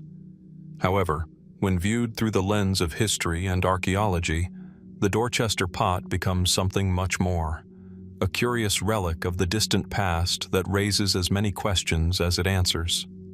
Discovered by chance in 1798 in Dorchester, Massachusetts, this seemingly inconspicuous artifact has since become a source of fascination, not for what it is, but for what it suggests might have been, and more intriguingly, what it might still represent. The Dorchester Pot is a clay vessel, approximately 5 inches in height, with a smooth surface and elegantly rounded body. It appears simple, though it is beautifully crafted, with no obvious marks to suggest the hand of a less skilled artisan. Its most notable feature is the pattern of intricate yet enigmatic symbols etched into the surface. These marks are unlike anything typically found in colonial American pottery or the indigenous craftsmanship of the region. They seem to echo a language or a code that does not immediately fit into any known historical or cultural framework of the time. It was discovered in the midst of a farm excavation where workers were digging up the foundations of a house believed to have been built in the early 18th century. At the time of its discovery, there was little reason to suspect that the pot held any particular significance. Yet, as researchers began to examine the item more closely, they quickly realized that something unusual was afoot. The pot's age, the symbols, and its apparent construction style didn't seem to align with the history of early American settlers or the indigenous people who inhabited the area long before them. So, where did it come from? And perhaps more importantly, who created it? Mainstream scholars have offered various explanations over the years. One common theory is that the pot was simply a product of colonial craftsmanship, created by a settler who perhaps intended to carve out a personal artistic expression. The idea is that the symbols etched into its surface are the result of a whimsical or creative impulse, a sort of folk art created by someone with no clear understanding of the ancient traditions that might inspire such designs. Yet, this explanation feels unsatisfying in light of the growing body of evidence that suggests something more complicated may be at play. For one thing, the pot's design bears a striking resemblance to objects and symbols from ancient cultures that were far removed from colonial America. The patterns etched into the surface bear similarities to those seen in the ancient cultures of the Mediterranean, especially the Minoan civilization. Other researchers have pointed to the possibility of influence from the ancient Egyptians, with its geometric lines and intricate hieroglyphic-like symbols. Was it possible that early European explorers or traders brought back objects and ideas from faraway lands, influencing the indigenous peoples of North America, or even the early settlers themselves? The idea that the pot could have been the product of cross-cultural exchange is one that continues to intrigue some archaeologists, though it remains speculative. Yet, the theory raises more questions than it answers. The Minoan civilization, for instance, was located thousands of miles away from the shores of the New World. If the pot's design is indeed inspired by Minoan or Egyptian art, then how could these influences have reached Dorchester, long before there was any recorded contact between the ancient world and the Americas? Was it possible that the Dorchester Pot was created by a group of explorers or seafarers who arrived on the shores of North America long before the widely accepted timeline of European discovery? Some researchers have even suggested that the pot could be evidence of a far earlier civilization that somehow made its way to the Americas, an idea that has fascinated fringe theorists for centuries. This theory proposes that, long before Columbus or even the Norse explorations, there might have been civilizations, whether Mediterranean, African, or even further afield, that reached the Americas and left behind artifacts like the Dorchester Pot. Some proponents of this theory cite other mysterious objects found in the Americas, which they believe point to pre-Columbian contact between distant cultures. The Dorchester Pot could, in this view, be one of the few surviving pieces of evidence of a lost chapter in human history. Yet, there is another layer to the mystery that only deepens the puzzle. Beyond the symbolic designs, the age of the pot itself is contested. According to carbon dating and historical analysis, the pot likely dates back to the 17th or 18th century, placing it squarely within the colonial period. However, this timeline doesn't fit well with the idea of an ancient civilization leaving artifacts behind on the American continent. Could the pot be much older than it appears? Or, more likely, could its origins be hidden behind layers of history that we have yet to fully uncover? Some researchers have speculated that the pot could be a forgery, a hoax created by a 19th century artisan seeking to capitalize on the growing interest in antiquities and ancient artifacts. After all, the early years of archaeological exploration were filled with instances of fabricated relics designed to deceive collectors and scholars alike. The pot's unique, almost otherworldly features might be nothing more than the product of a skilled craftsman looking to manufacture a sensation. This, however, fails to explain why the pot, after over 200 years, still holds such an aura of mystery and fascination. A more grounded theory suggests that the Dorchester Pot might represent the influence of early European explorers or settlers, who may have come into contact with indigenous tribes that had their own interpretations of foreign ideas. Perhaps the patterns on the pot are symbolic representations of these cross-cultural exchanges, reflecting both the native and European artistic traditions. If so, the pot could stand as a testament to the complex, multi-layered history of the Americas, a history that is far more intricate and interconnected than we often give credit to. Yet, the true purpose of the Dorchester Pot remains just beyond our grasp. Was it a functional item, perhaps an object used for storage or ritual purposes? Or was it purely ornamental, a work of art designed to represent ideas far beyond the era in which it was created? Could it have served as a ceremonial vessel, a connection between the earthly realm and the spiritual, its intricate symbols meant to invoke divine favor or protection? Or was it simply a testament to the creative impulses of an individual or group who wished to create something beautiful, something that transcended the ordinary boundaries of culture and time? In the end, the Dorchester Pot's mystery is likely to remain unsolved. Despite decades of investigation, the true meaning of the pot and its origins elude us. It raises profound questions about the nature of history, the movement of people and ideas, and the forces that shape our understanding of the past. The pot stands as a quiet reminder that the past is not a fixed, immutable thing, but a tapestry of interconnected stories filled with the unexpected and the unexplained. What secrets might still lie hidden in the layers of history? What other mysteries remain to be uncovered, just waiting for the right moment to emerge? As we continue to explore the distant reaches of time, we must always be mindful that the answers we seek may be far stranger and far more elusive than we could ever imagine. The Dorchester Pot, in its quiet, unassuming way, reminds us that history is never as straightforward as we think.